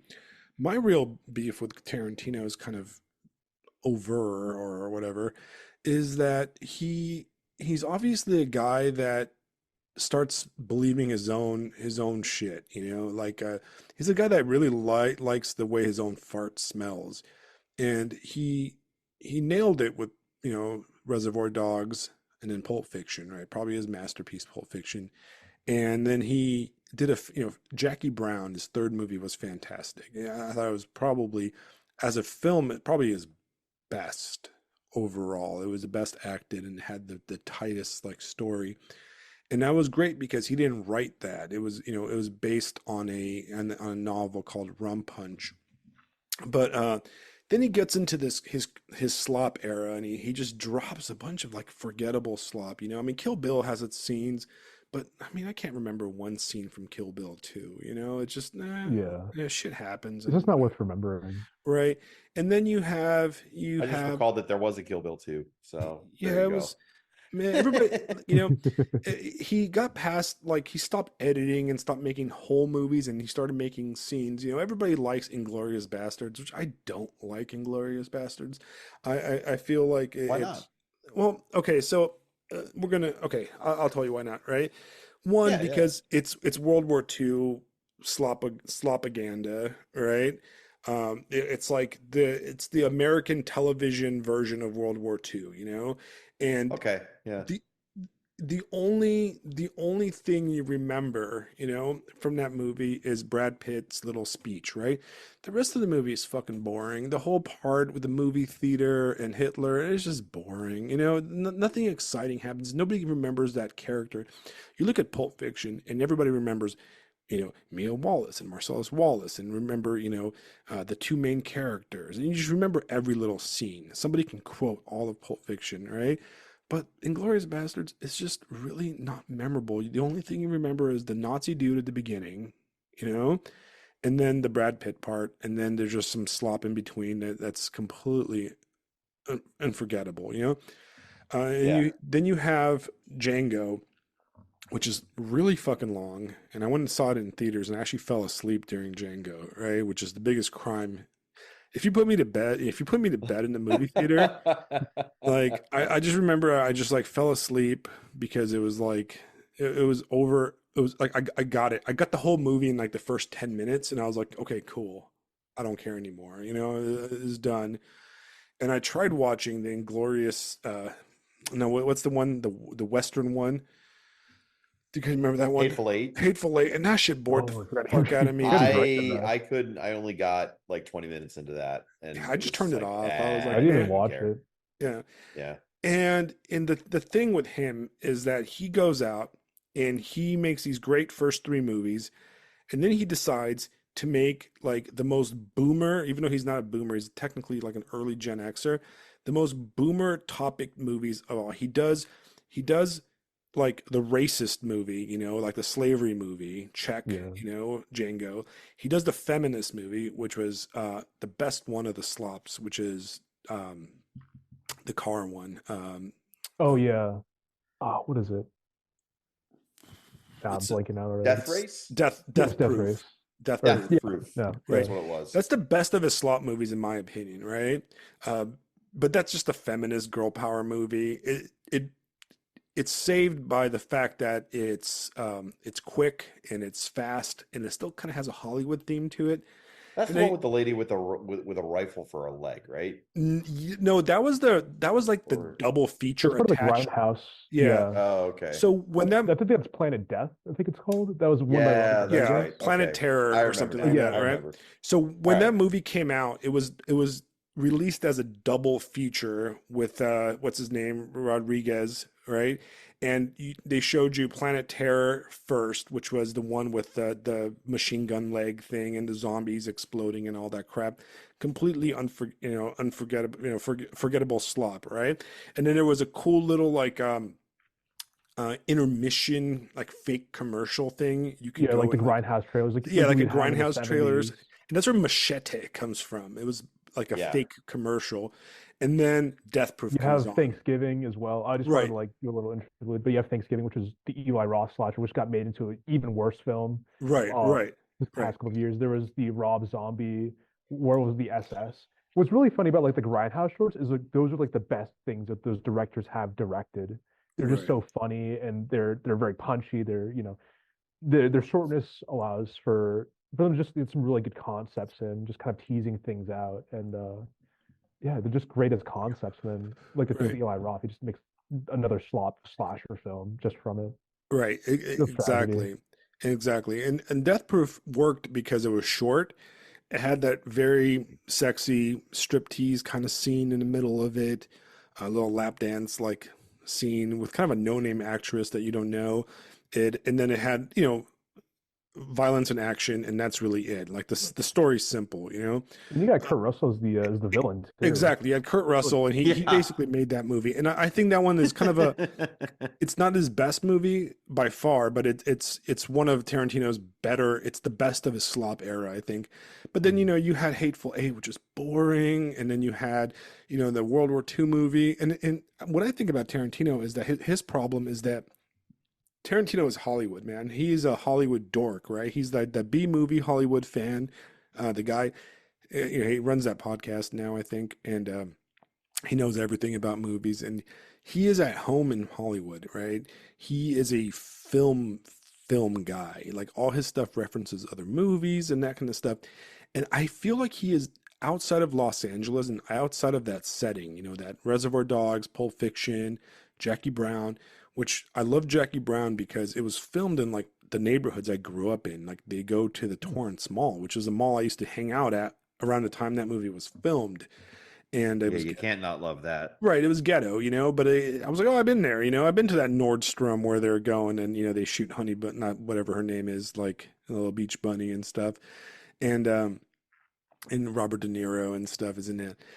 But when he goes to like Europe or when he goes to Japan or the other, he just doesn't really capture the feel of those. He captures them in a way that is still very Los Angeles. It's like the Los Angeles Mhm. plastic version of those places, and it doesn't hit, at least not for me. And he manages to, I think, redeem himself in my eyes with Once Upon a Time in Hollywood because he comes back home to where he belongs. Like Once Upon a Time in Hollywood is like a love story to a Hollywood that ended and his fantasy, about what the world would be if Hollywood that Hollywood did not end, you know? And it's really interesting because it's a very, in a way, conservative movie if you look at it this way, because you could say that that era of Hollywood or American exceptionalist Hollywood, the cowboy era, ended with the Manson murders, you know, and that that kind of conservative Hollywood era is very much represented by the two characters, the actor and the stuntman, right? And they're the masculine soldier, ex-soldier guy, and the cowboy actor, the good guy cowboy actor. And those two kind of characters died with the Manson murders, right? And this was Tarantino's like retconning of the real world. He's like, no, no, we're gonna pretend it never happened. We're gonna pretend the good conservative Hollywood America won instead of the truth. You know, and I thought that was a very interesting kind of topic. That he approached. And when you think about it, we're that era, that transition between the 60s and the 70s in media, in Hollywood, is very similar to where we're at today, where we are transitioning from one kind of paradigm to a different one. And you could feel it. You can feel the You transition know, happening. that's a great that's a great statement to bring up something I've been thinking. It's been burning in the back of my brain since we pivoted to movies. And we keep talking about like how there's just like we haven't seen a new movie in years, right? And I posted it a couple of days ago and tagged you in it, Alexander. But do you remember the post talking about like I guess Neuromancer's getting turned into a series? There's a potential Faithful Starship Troopers coming out. Right. Running Man getting a remake. Like, how do we feel about that stuff? I don't know. What do I you mean think, that Noah? Neuromancer as a movie?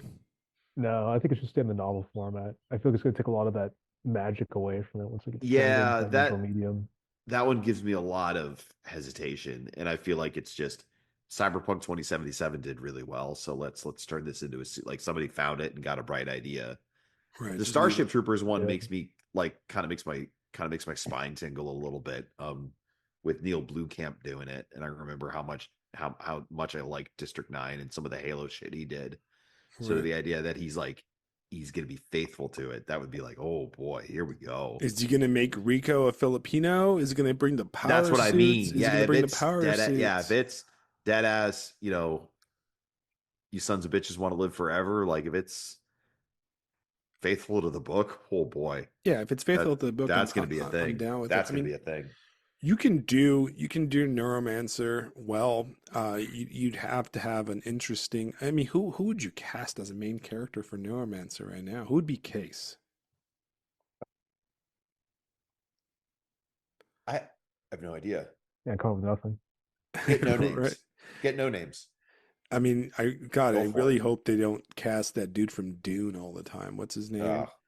The Pedro fucking Pascal, no, not Pedro No, it's the Pascal. the what other is it? guy.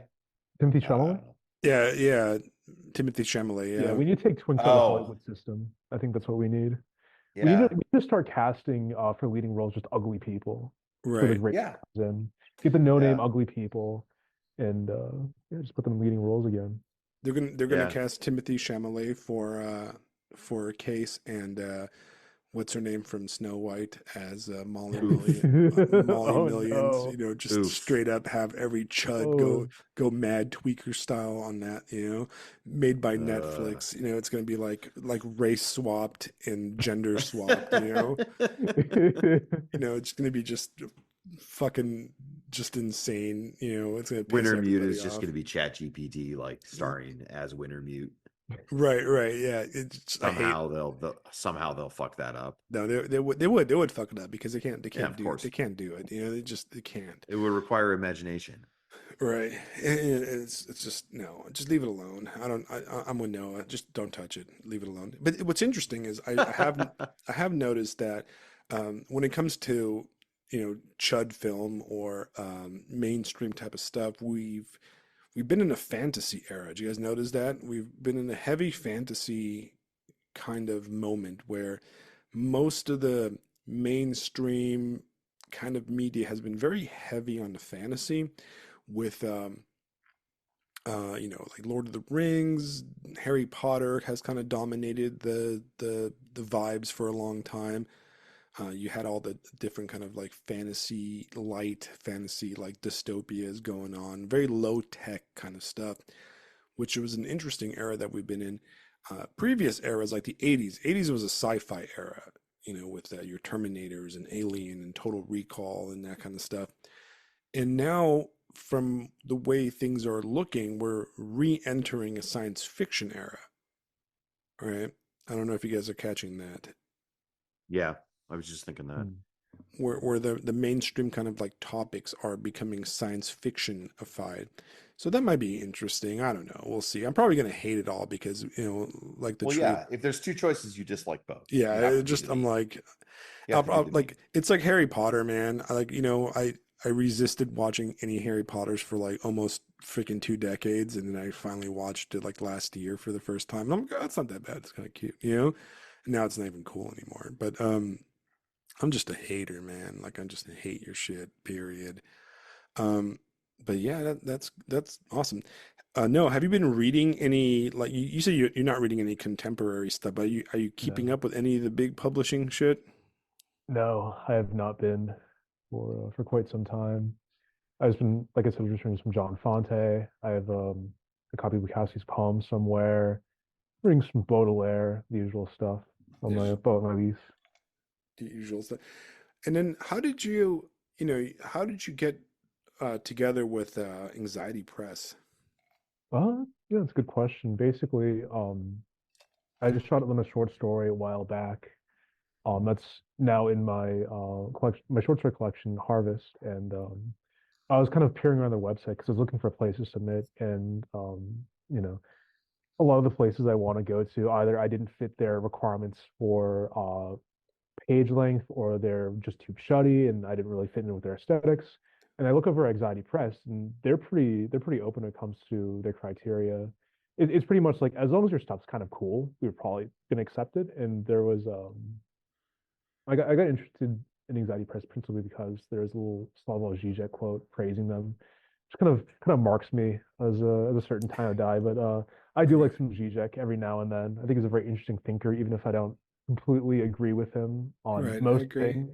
I agree. Was that I agree. okay? Okay, just saying. And so it was really simple because I already had the short story up there, so I just sent an email to the editor in chief. I sent him the manuscript, and like 5 days later, he was like, "Yeah, this seems pretty cool. I'd like to run with this." And it was yeah, history ever Where since. where are they based out of? I could not tell you. I have no idea whatsoever. I'm looking at your book and I think it says like printed in Florida or something like that. I think that's just where Amazon printed it though, because these are print on demand. Oh, that's But true. Yeah, yeah. I'm, yeah, I've I'd have to look them up. I mean, obviously the fact that they published you. I'm a fan. And I mean, mhm. it's hard, right? Like, where do you get published when you're a schizo, host care, like Probably Substack. Honestly, you just kind of rant on Substack for a little bit and hope you can dredge up followers there. But yeah, if you're talking about actual like traditional publishing, nowhere. Yeah, no, you have to kind of like do it yourself, honestly. That's how I got with Pere Ube. That's why I started it because I wasn't reading the stuff that I wanted to read.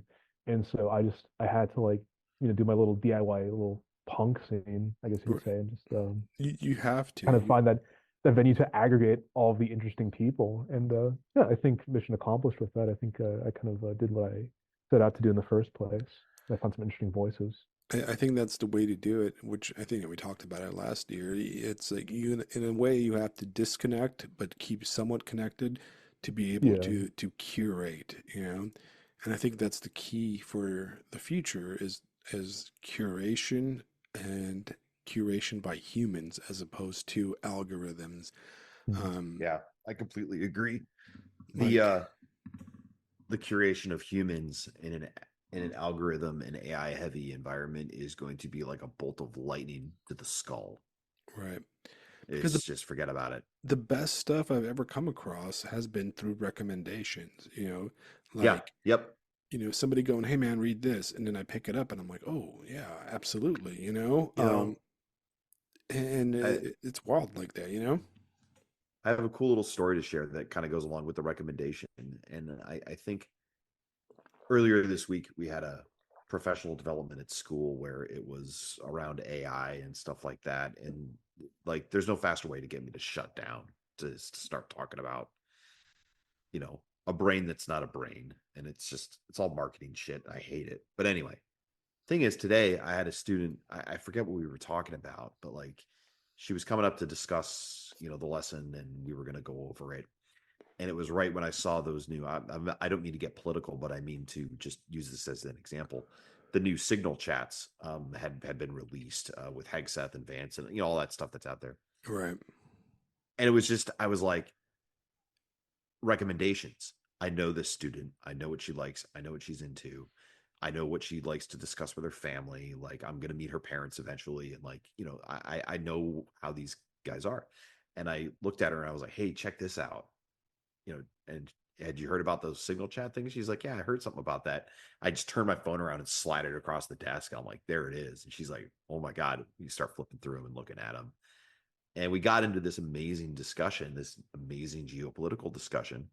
And I was able to share with her a couple things that like she's like, "I'd never thought of it like that before." And Right. it was just we talked about geography and politics and culture and war and like all the good stuff. And it's because it was a couple of humans doing a human thing, not Not an AI. algorithm. Not Tell me about the Houthi in Yemen and fuck off. right. Like, no, it's and there was no, I pointed out to her, and I was thinking about this later, like the divine essence of humans talking and the cool things that we're just gonna discover because we trust our intuition. Right. And that's the Love it. power. Some of Yeah, the man. most important things I've ever come across have been through conversations, Yes. three, four guys sitting around the table, Yeah. and I say guys in a greater sense because often it was also girls, Gay. Gay. yeah, Gay, I had, gay. I, Gay. I Girls had have girl, cooties, Alex. I don't know if you yeah, know I'm that, but sorry, I don't know. can't hang out with you anymore. you know, God, Listen, Alex. It's real simple. Girls go to Jupiter, you get more stupider. Boys yeah. go to college to get more knowledge. I don't know how to find her to put it, you know? Yeah, yeah, you get. I want to invite Sudanna back on here, I'm and you eight guys are years gonna. old She's again. gonna say Holy fuck. no, This is man. great. She's gonna be like, no, I'm not coming back on. Talk to you, you misogynists or whatever. I'm like, Put Listen, me and listen, her in a Sudana's a podcast episode misogynist. together. That'd be so funny. Oh that's my true. gosh. That's true. She is right. She probably is a Holy misogynist. hell. She's over there like, I hate women more than you do. Well, that's definitely Lisa Kuznak, right? She fucking. I know she's Professional listening. Like, misogyny. she Yeah, heard this. She's like we gotta punching the get wall. Lisa, Sue. We'll have the hate ho Substack. Hey, right. I'm be like, It'll be okay, great. we'll stop here. We won't even talk. We'll just have them. Yeah, exactly. We'll just introduce the topic and then Yeah, literally just mute our mics and but go eat dinner. right. The best stuff I've ever come across was through recommendations from friends. I mean, I remember them Yeah. in the music era, right? Pre Spotify, pre Pandora, where you used to sit around and a friend would be like, oh man, have you listened to this crazy band? Here, let me get you like this Nick Cave album, And I had a friend I Making remember. me it's reminded me of your dream of being the creepy dude with the record store. Right, right. You're And like, clearly we're gonna have Noah's novellas behind the plastic in the back. And right. The it's black plastic, so you yeah, can't the see the black cover. plastic in the back, and like, hey, here's the stuff we don't show to anybody. Have you seen this? Have you seen this movie, Salo? You know, or something like that. Have you seen this great Italian movie no, no, no, I haven't, bro. Put that away. Put that shit Here, away. please come in deeper and witness the shrine to Lynch. Yeah, it's like watch this movie. You'll completely, change your perspective and probably put you in prison, But no, I remember like some of the best stuff I've ever listened to came from Yeah. recommendations from friends, guys that were like, oh yeah, here's some Death in June, bro, or something like that. Shit that, is never gonna make any article or anything unless you're a schizo reading weird signs and stuff, Um, and it's like that's where you get the best stuff, the human Yeah. curated material. And we are living in a where our signals are overwhelmed.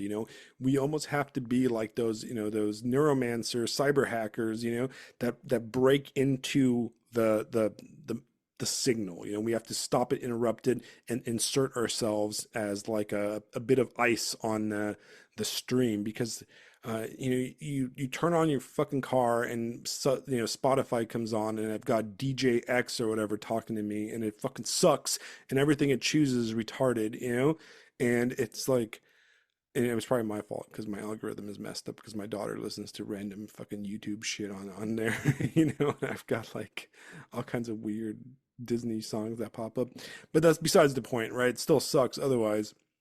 There's nothing new or nothing like nothing that like captures like the human spirit, and you have to get it from other people, and that's why Noah, you gotta go out, man. You gotta be on every podcast. All right, you gotta go out and scare the hoes far and wide. I Okay. It's up to will. you, Noah. I It's up to will. you. Yeah, you're the I'm future. sure. We're old perverts, man. We're gonna retire soon, Yeah, we need to bring in the new perverts. yeah, I'm going Yep. gonna get That's my a that's a nice name Unironically, for a I think rock it's really band, good. the New Perverts.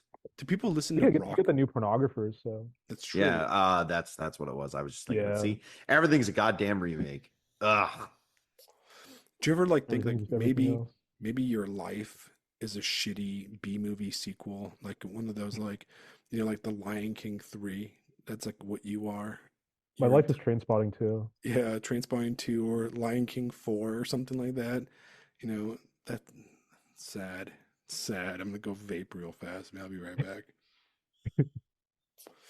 Can't even can't even smoke a real cigarette. More Gen You Z than know, I am at that point. Yeah. Like I'm gonna die from sucking robot cock instead of fucking nicotine. Just like fuck, dude. That's so I pathetic keep for a thinking lot of about us. taking up smoking, like seriously, like You not should. vaping, none of that. I keep thinking about it. I mean, I already have the thing that's going to kill me, and it's probably not going to be lung cancer. So I Or might might as as well well, might as well do it, I dude. might as well go for it, right? Yeah. Yeah, But you gotta go Lucky Strikes, dude. Like Lucky Lucky Strikes, yeah, Strike, let's unfiltered, go. Best unfiltered yeah. Lucky cigarette. Strike, Yes. or clove cigarettes. Do they still make those? Are those still legal? I don't. Yeah. I've never seen it close. Camels are What good. about Yeah. American Spirit? American Spirit is that? Oh, those Americans, those those kind of suck. Do I they? don't know. All right, They're that I mean, actually I kind of mean, Lynch used to encourages me to smoke be honest. the American Spirit Blues, so there's just some respect there. But apart from that, no, it's a no go on my list. All American right. Spirits were the hipster cigarettes in my Oh, drinking okay. era, and I Mm. used to smoke American Spirits for a What long if I what time. if I what if I just decide to honor the matriarch and I smoke what my mom smoked? Would that be weird? Like Cools or something like that. With Virginia Slims. Virginia Slims, right? I mean, I've smoked Virginia Slims, I but think that I think that's what my grandma smoked actually. So I mean, but you're from there's worse Ohio. things. Shouldn't you be smoking like Yeah. Parliaments or like Newports or something like Yeah. that? Newport's and well, no, actually it where I'm from, it would be Marlboro and Budweiser. That's Okay. really what I just need to do. Yeah, I think that's what I think it's what my grandfather smoked I, was I Marlboro. I'll I have to ask my feel mom. like in my era of bar hopping partying, Camels were the cigarette of choice. Oh yeah. Mm. You either smoked Camels or American Spirits, but American Spirits were kind of pricey, so like Yeah, you okay. had to Yeah. smoke Camels, right? And Yeah. I mean, just how transgressive would that be to just start and like unironically be like, yeah, deal with it. But you can't smoke anywhere anymore, man. Like I Yeah, that's the only remember. Can't go problem is, smoking well, I mean, anymore. I got my porch, and you know, I couldn't smoke at school, which would kind of suck. I was still But able to smoke in a restaurant in California when I turned 18. I You oh, could caught bring like that back. that's so good. I caught You like could the bring it tail back. end of that. It was like I literally had like Remember the 6 months of Denny's? it. Yeah, I Smoking in remember. a Denny's? Come on. Yeah, you Let's could Or in go. like smoke. dive bars. At least you could do it in dive bars. There's Dive something to bars. it. I'm thinking of every dive bar I've ever been in, and it was always amazing. Right. There was still like in California, maybe 15 years ago, in my mid 20s, there were still a lot of bars that would let you smoke, but they had to be like they were like the really fucking shady bars where you definitely got stabbed on the wrong day if you like Those are the best bars though. Those are the ones I right, used they to were go. those were the best bars, you know. But there was this one bar I used to go to, and like around midnight they would like close the doors, and that's when you could just sit there and smoke all you want, you know, the whole night. Like nobody gave a shit. But it was like in one of those weird bars in like a strip mall off the beaten path, kind of in like Long Beach, California. It was great, you know. It was completely gross. Bunch of really weird Samoan gangbangers used to hang out on there, and Yeah. it was very stabby. Somebody got murdered there several times, from I remember correctly, but it was definitely one of my favorite spots. Of course, I traveled through Asia, and you can smoke in almost any bar in Asia. So I spent plenty of time smoking in bars in like in Malaysia and in Timor Leste and Papua New Guinea and stuff. You could smoke anywhere you want, which was pretty cool. But you just people don't understand the joy of like a cold beer in a tropical like hellscape and a cigarette. There's just something like that just goes. It just hits. I don't know. It's You know just what I mean? surreal. Yeah, Like, I get exactly what you mean. there's something just perfect, or like I used to really enjoy drinking gin and tonics a lot, right? Mm. And it's just just chasing like gin and tonic after gin and tonic with like a full pack of cigarettes all night. Man, that was just paradise. You can't like life is just not better than that in a way, you know? And then if you're really esoteric, you chew some betel nut. Did you ever guys ever hear of betel nut? I have no No, idea what you're talking about, man. no, You don't know what betel nut is, no? can't No. say. Am I too young for this? Mm-mm. Can my Zoomer mind not comprehend? Maybe you're not like Southeast Asian enough, right? So I guess I'm betel, not. Well, I was born in the US, so I wasn't born in the right? Philippines. So betel nut it's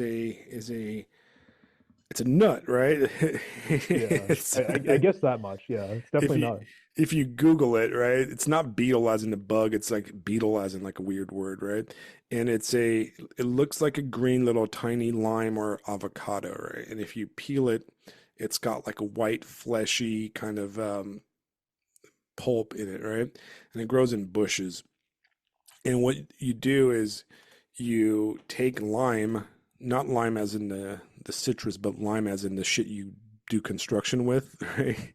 And you take lime and you take like a mustard pod, like this, it looks like like a green bean type of thing, right? Mm. You lick the mustard pod and then you dip it in the lime and you chew on that shit, right? And what that does is the lime kind of like makes it like gives you little micro abrasions on the inside of your chin, right? Like in the inside of your palate, right? And then you take this betel nut flesh and you shove it in there like you would a dip, like a chaw, Mm. and it's pretty disgusting tasting, and it immediately, so this thing is white, it's like a white pulp, but as soon as you start chewing it, it turns like bright blood red, and all your teeth become instant like blood red, and it feels like you just shotgun like 7 Red Bulls at once is what it feels Ooh. like. My gosh. It like It's just like the Four Loco of caffeine. yeah, it just like slams you real fast. You're like, oh motherfucker, you got this fat fat beetle nut in your mouth, and you're like just fucking, and it's like it's a beast. It doesn't last very long, and then you just spit this shit out. And if you go to like poor like Southeast Asian kind of countries like Timor and like parts of Malaysia and stuff like that, you will just see like you go to these little villages and there's just like red spit everywhere, right? Because all these dudes do, like in Papua New Guinea, is they just stand around and chew the nut all day. They're just like brain dead from just chewing nut. Like it just rots Yeah. your brain, right? Just And busting nut. Yeah. you just see everybody, Exactly. and everybody's got like horror movie teeth, right? Because it's just red, because it permanently stains your teeth, right? It just Mhm. permanently stains your teeth like blood red. So these people smile at you, and they've got these like red. Google it right now, Phisto. Betel nut teeth, right? You'll see Oh these boy. red fucking teeth, right? And there's just like disgusting spit everywhere. It's just red. It's just like the ground. Like you go to the market and it's just red betel nut juice everywhere. Because this shit's cheap. Like it grows on bushes, So these dudes just Ugh. grab some of this nut, shove the nut in the mouth, and just nutting there the whole time, right? These these teeth look horrible. They're Yeah, kind of zombie teeth. it's pretty Like brutal, zombie right? teeth. Right. Yeah. And Mhm. one of the reasons a lot of the people chew the nut is because it kills your appetite, right? It makes you Mhm. have energy. You don't have to eat food, and you can work. Work in the field, work in the rice paddy and stuff with the nut in your mouth. And it's pretty popular around a lot of places in Asia. It comes in different like varieties. Poorer places will just like shove the nut in their mouth like a dip. Other places tend to like process it. Like I know in parts of India you can get it like pre-packaged, classier, more more packaged. But it's definitely an interesting drug. I had to try a few times because I was like, I mean, these guys are chewing the nut. I gotta shove it in my mouth and give it a try. I met some people that were. I wonder how many listeners at this point are going to be uncomfortable at the number of times you've said the phrase Well, that's my favorite chew the part about nut. it. That is Chew the my. nut. That's actually my Yeah, we're gonna favorite chew the part nut, about man. it. I've We're been gonna go Yeah. out dying in the over field here, and chew the man. nut. I'm just so mature. Yeah. We're gonna No, we're gonna we're gonna go in the bathroom and chew the nut. yeah, I mean, We're gonna my go buddy and to the I used bathroom to stall and we used to ride around the jungle in this like manual transmission Land Cruiser, and he like at nighttime would come and we were like, all right, man. He's like, get some beers and some nut tonight. I'm like, yeah, let's get some nut, dude. And it was, it was like a Stop. kind of a joke, Australians, man. we're gonna go out in the jungle and get some nut. Yeah, That's like that meme with like all the men of a certain skin of a certain skin tone around right. Alexander eating the nut. Just fucking That's chewing nut, dude. That's all I want to do. I mean, you know what? You can't get it down here in the South. It doesn't grow. Like there's no nut tree you can chew. Right? I wonder how far south you have to go. You know what? Would it work in Florida? I don't. I Or am mean, I not far? Or am I it, not far enough? I don't know. It probably grow just fine in Florida. Probably. I think it's like I think it's labeled a controlled substance in the U.S. I don't think you can import it. I Of don't course know. it is. I don't think it's like a I don't think it's like a true narcotic. It's like its own thing. I looked it up one day. I was like, because I was like, can I bring some nut back? And I was like, man, I don't want customs like fucking digging through my shit, to like, and they're Busting like, your nut. what's this bushel of nut you got there? I'm like, I'm sorry, dude. It's just this nut is for personal consumption. Yeah, I just didn't want to explain that to the. This nut is for my wife and myself only. Yeah, I could just I just had this like picture of like I'm pulling through LAX in Los Angeles, and one of those they've always got that some stupid beagle dog like sniffing your bags and stuff, and some dog is like sniffing my bag and it's freaking out. It's like fucking chimping out because I've got fucking bushel of nut in my bag and have to explain to some stupid ass like TSA dude. I'm like, these are just betel nut and it's for personal consumption, bro. It's just I'm not gonna sell the nut. I'm gonna keep the For nut to personal myself. use, I'm not going to sell it. I'm not gonna God. You can buy that shit for like a quarter, like in Papua New Guinea. You get like a bushel of nut for like a quarter, So it's like, I don't know. Anyways, enough nut. All right, Noah. So we're getting close to the end. I was fucking wonderful having you on again. Uh, Vegas. It's been good. we Uh, derailed the conversation. We started with like deep literary stuff, Nathaniel West, and then we ended the conversation on chewing nut. But that's yeah, how we're going to That's things what chew the always go. nut. happens. We're going to chew the nut. Watch some Tarantino. Let's Yeah, go. yeah.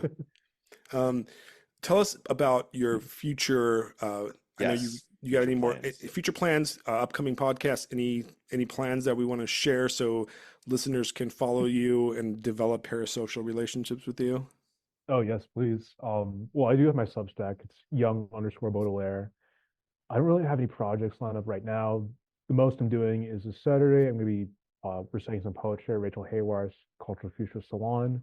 I think I'm up for the 3:15 spot, 3:15 p.m. Eastern Standard Time, and that's kind of it. I don't know where I'm going to go from there. We'll see, but I'll definitely keep you guys updated. That is Cool. awesome. Looking forward to that. Um, and Fisto, what do you got this week, man, before we go?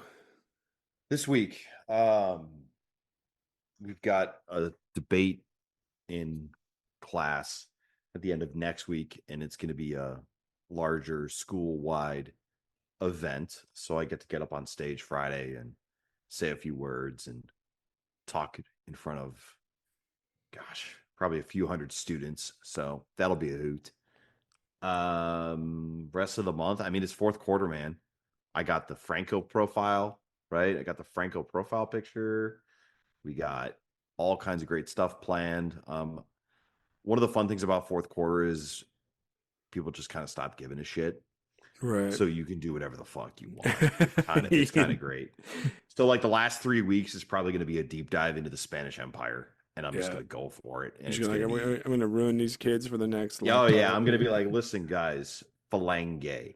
All right, that's all you just write that down. Just write that. All right, We're going to do CNT. You need to write that down. And you need to synthesize these two things like, I'm and gonna give you this, absolutely destroy the world. give you this All Uncle right? Ted book for summer reading, guys. Hey, did you hear? I didn't tell. Oh, you saw that. You saw I that. saw it. I saw it. Yeah. Yeah, Noah. So Oh boy. in Florida, you've got to submit like titles, and they want to keep a running tally of the books that are available for students in your classroom.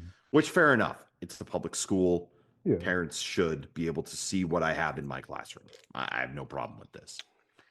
But the funny thing is, one of the books I was able to sneak in was Industrial Society and Its Consequences, which makes me so fun. And it's hilarious. The greatest part about it is it's like a self-published copy with like no ISBN number, like nothing. So it's like it's just some dude printed this off his fucking computer and sent it to me, and now it's like I have it. And the lady didn't even blink. Like, our new media specialist is fantastic. She's just like, I'm so excited you have this stuff, because at the end of the day, kids are going to run into this and they need to know about it. And I'm like, based. But the really dangerous, not dangerous, but like I've got Ernst Younger, The Worker. Oh hell in yeah. there. That is approved. I'm going to get Umiswill in there now. The Forest Passage. Actually, I'll leave it with this. You guys will like this. So we're talking about debate, and I handle it at my school. And I was talking to some kids today. I stopped at a desk at lunch, and I'm like, "Hey guys, so we're doing this debate thing, and y'all should think about joining the debate club." And kid looks at me, and he's making a crack, but he goes, "Why would I need to debate when I can just rely on physical violence?" And I said, and I'm like, "That's fair." And I was like, that's fair, but like, you got to stop and think about this for a minute. And then I started talking to him about Younger. And I said, there's this great line that he talks about in Umiswill, where he discusses that old Germanic freedom. Kid looks at me. He's like, "What are you talking about?" I'm like, "Do you like philosophy?" He's like, "Yeah." I'm like, "Listen, at the end of the day, all of our relationships are based on the fact that I can kill you and you can kill me." And he looked at me and he's like, "Oh." And then I was like, "So now that we both realize it, you and I can approach each other as equals." And then I gave him this kind of crazy look, and he went, "Ah!" Like, there was just that psychic moment of like, I've established dominance, and I didn't even have to raise a finger. And it was so funny. But I look at the kid, I'm like, that's why you need to join debate club, because when you know that about yourself, you're not even going to need physical violence. Right. It's there, and you got that in your back pocket, but you don't got to worry about it. It's implied. It was really funny. And then like, this is the shit I get to pull in fourth quarter. You're going to offer the summer school camp, the Agricultural Club of Southeast Asian Narcotic Betel Nut Growing in Florida, right? I'll come and teach that one. We're gonna get a big class photo, class of 2028. Chew the nut. Just all red teeth, all red teeth. Yeah, all red teeth. They're gonna have just slogan: "Chew the nut." 2028, chew the nut. Fucking look like a Bangladeshi village or somewhere. All right, for listeners at home, thank you, Noah. Thank you, TikTok Fisto. challenge. Let's go. Oh, sorry, I apologize. Yeah. Thank you, Noah. Thank you, Fisto. Thank you. If you guys are listening and you've enjoyed our conversation, please hop on and go on Substack and buy Noah's latest book. It's freaking fantastic. I read it last night and I loved it. And I've read his previous stuff, Harvest. I read a lot of his little Zine stuff too from Per Ube, which was all really good. I have the stickers on my laptop actually. I feel like a zoomer here with my laptop sticker, But Noah stuff is great. And if you're a fan of our conversations on the podcast, please like, share, and subscribe. If you really like us, please get a paid subscription. There's going to be a lot of cool paid subscription type stuff coming up. I'm tossing the idea of making some of these weekly conversations live stream so you guys can call us faggots or whatever in real time instead of doing it afterwards. You won't just be able to call. You won't be able to call us that. You'll be able to pay us to call us that. Yeah, that'd be great. But supporting us and supporting us through subscriptions is the best way to get us to, allows us to continue doing this, because surprisingly, this kind of stuff takes a lot of time, and we, Fisto and I are basically, working off the skin of our teeth, basically, or whatever that phrase is. It doesn't sound right, because working off the skin of our nut. Yeah, I am 7 cups of coffee and like 3 betel nuts in right now, because I really get home from work like at 4:30, and I light up the podcast with like a 20-minute in between where I get enough time to brew the coffee, let the dog out, and then say goodbye to my wife and kid. So it does take up a lot of time and a lot of effort to be able to read everything, to review everything, to put everything together. Not to mention on the back end, I spend a few hours editing and getting all these streams like prepared for distribution. So if you enjoy this stuff, please like and share it across everywhere, because it does take a lot of effort, and I do appreciate it very much. And most of all, I really appreciate the private messages a lot of you guys send us. I read them all, and I think they're great. And I love stuff like, hey, you inspired me to read this book, or anything along those lines, because I truly do enjoy it. And surprisingly, I even enjoy it when you disagree with me. All right. I think that disagreement about a topic that I might be wrong, or you might just think I'm wrong. I'm usually not wrong, but you might think I'm wrong. That doesn't upset me. Feel free to disagree with me, because I enjoy discourse, right? The only thing I ever shut down is just dumb shit. Right? Don't come at me with dumb boomer shit, and I won't shut you down. Okay. But I do appreciate discourse, and I do appreciate the greater community, and I really appreciate all you guys. So Noah, once again, thank you. I want you to keep coming back on, and most of all, man, keep writing, dude. There's the coolest thing. Look, the coolest thing about you, man, is that you're a young dude that really it captures the spirit of the age in a way. And sometimes a lot of guys my age, and really the internet space is guys mine and Fisto's age. If you look at all the influencers and all the commenters and stuff, they're all in their 40s or late 30s, right? And there's a lot of shit talking on your generation specifically, and I don't like that. This is a Zoomer. This is a Zoomer appreciating podcast. Yes. Okay. Yeah, I think that when you guys take over, I'm avoiding getting put up against the wall. That's really where you guys I'm are the at. good ones. We'll spare you guys. Please, please do. Look, just kill me last. All right, that's all I ask. Or kill me first, me last. man. I just shoot me. I want to see it all happen. Are you kidding? Let's go. Fucking live through you guys' faking gay ass world. With your fucking broccoli. We're gonna make it true and straight, Alex. We're gonna make it true and straight. Yeah, just machine gun me right away, please.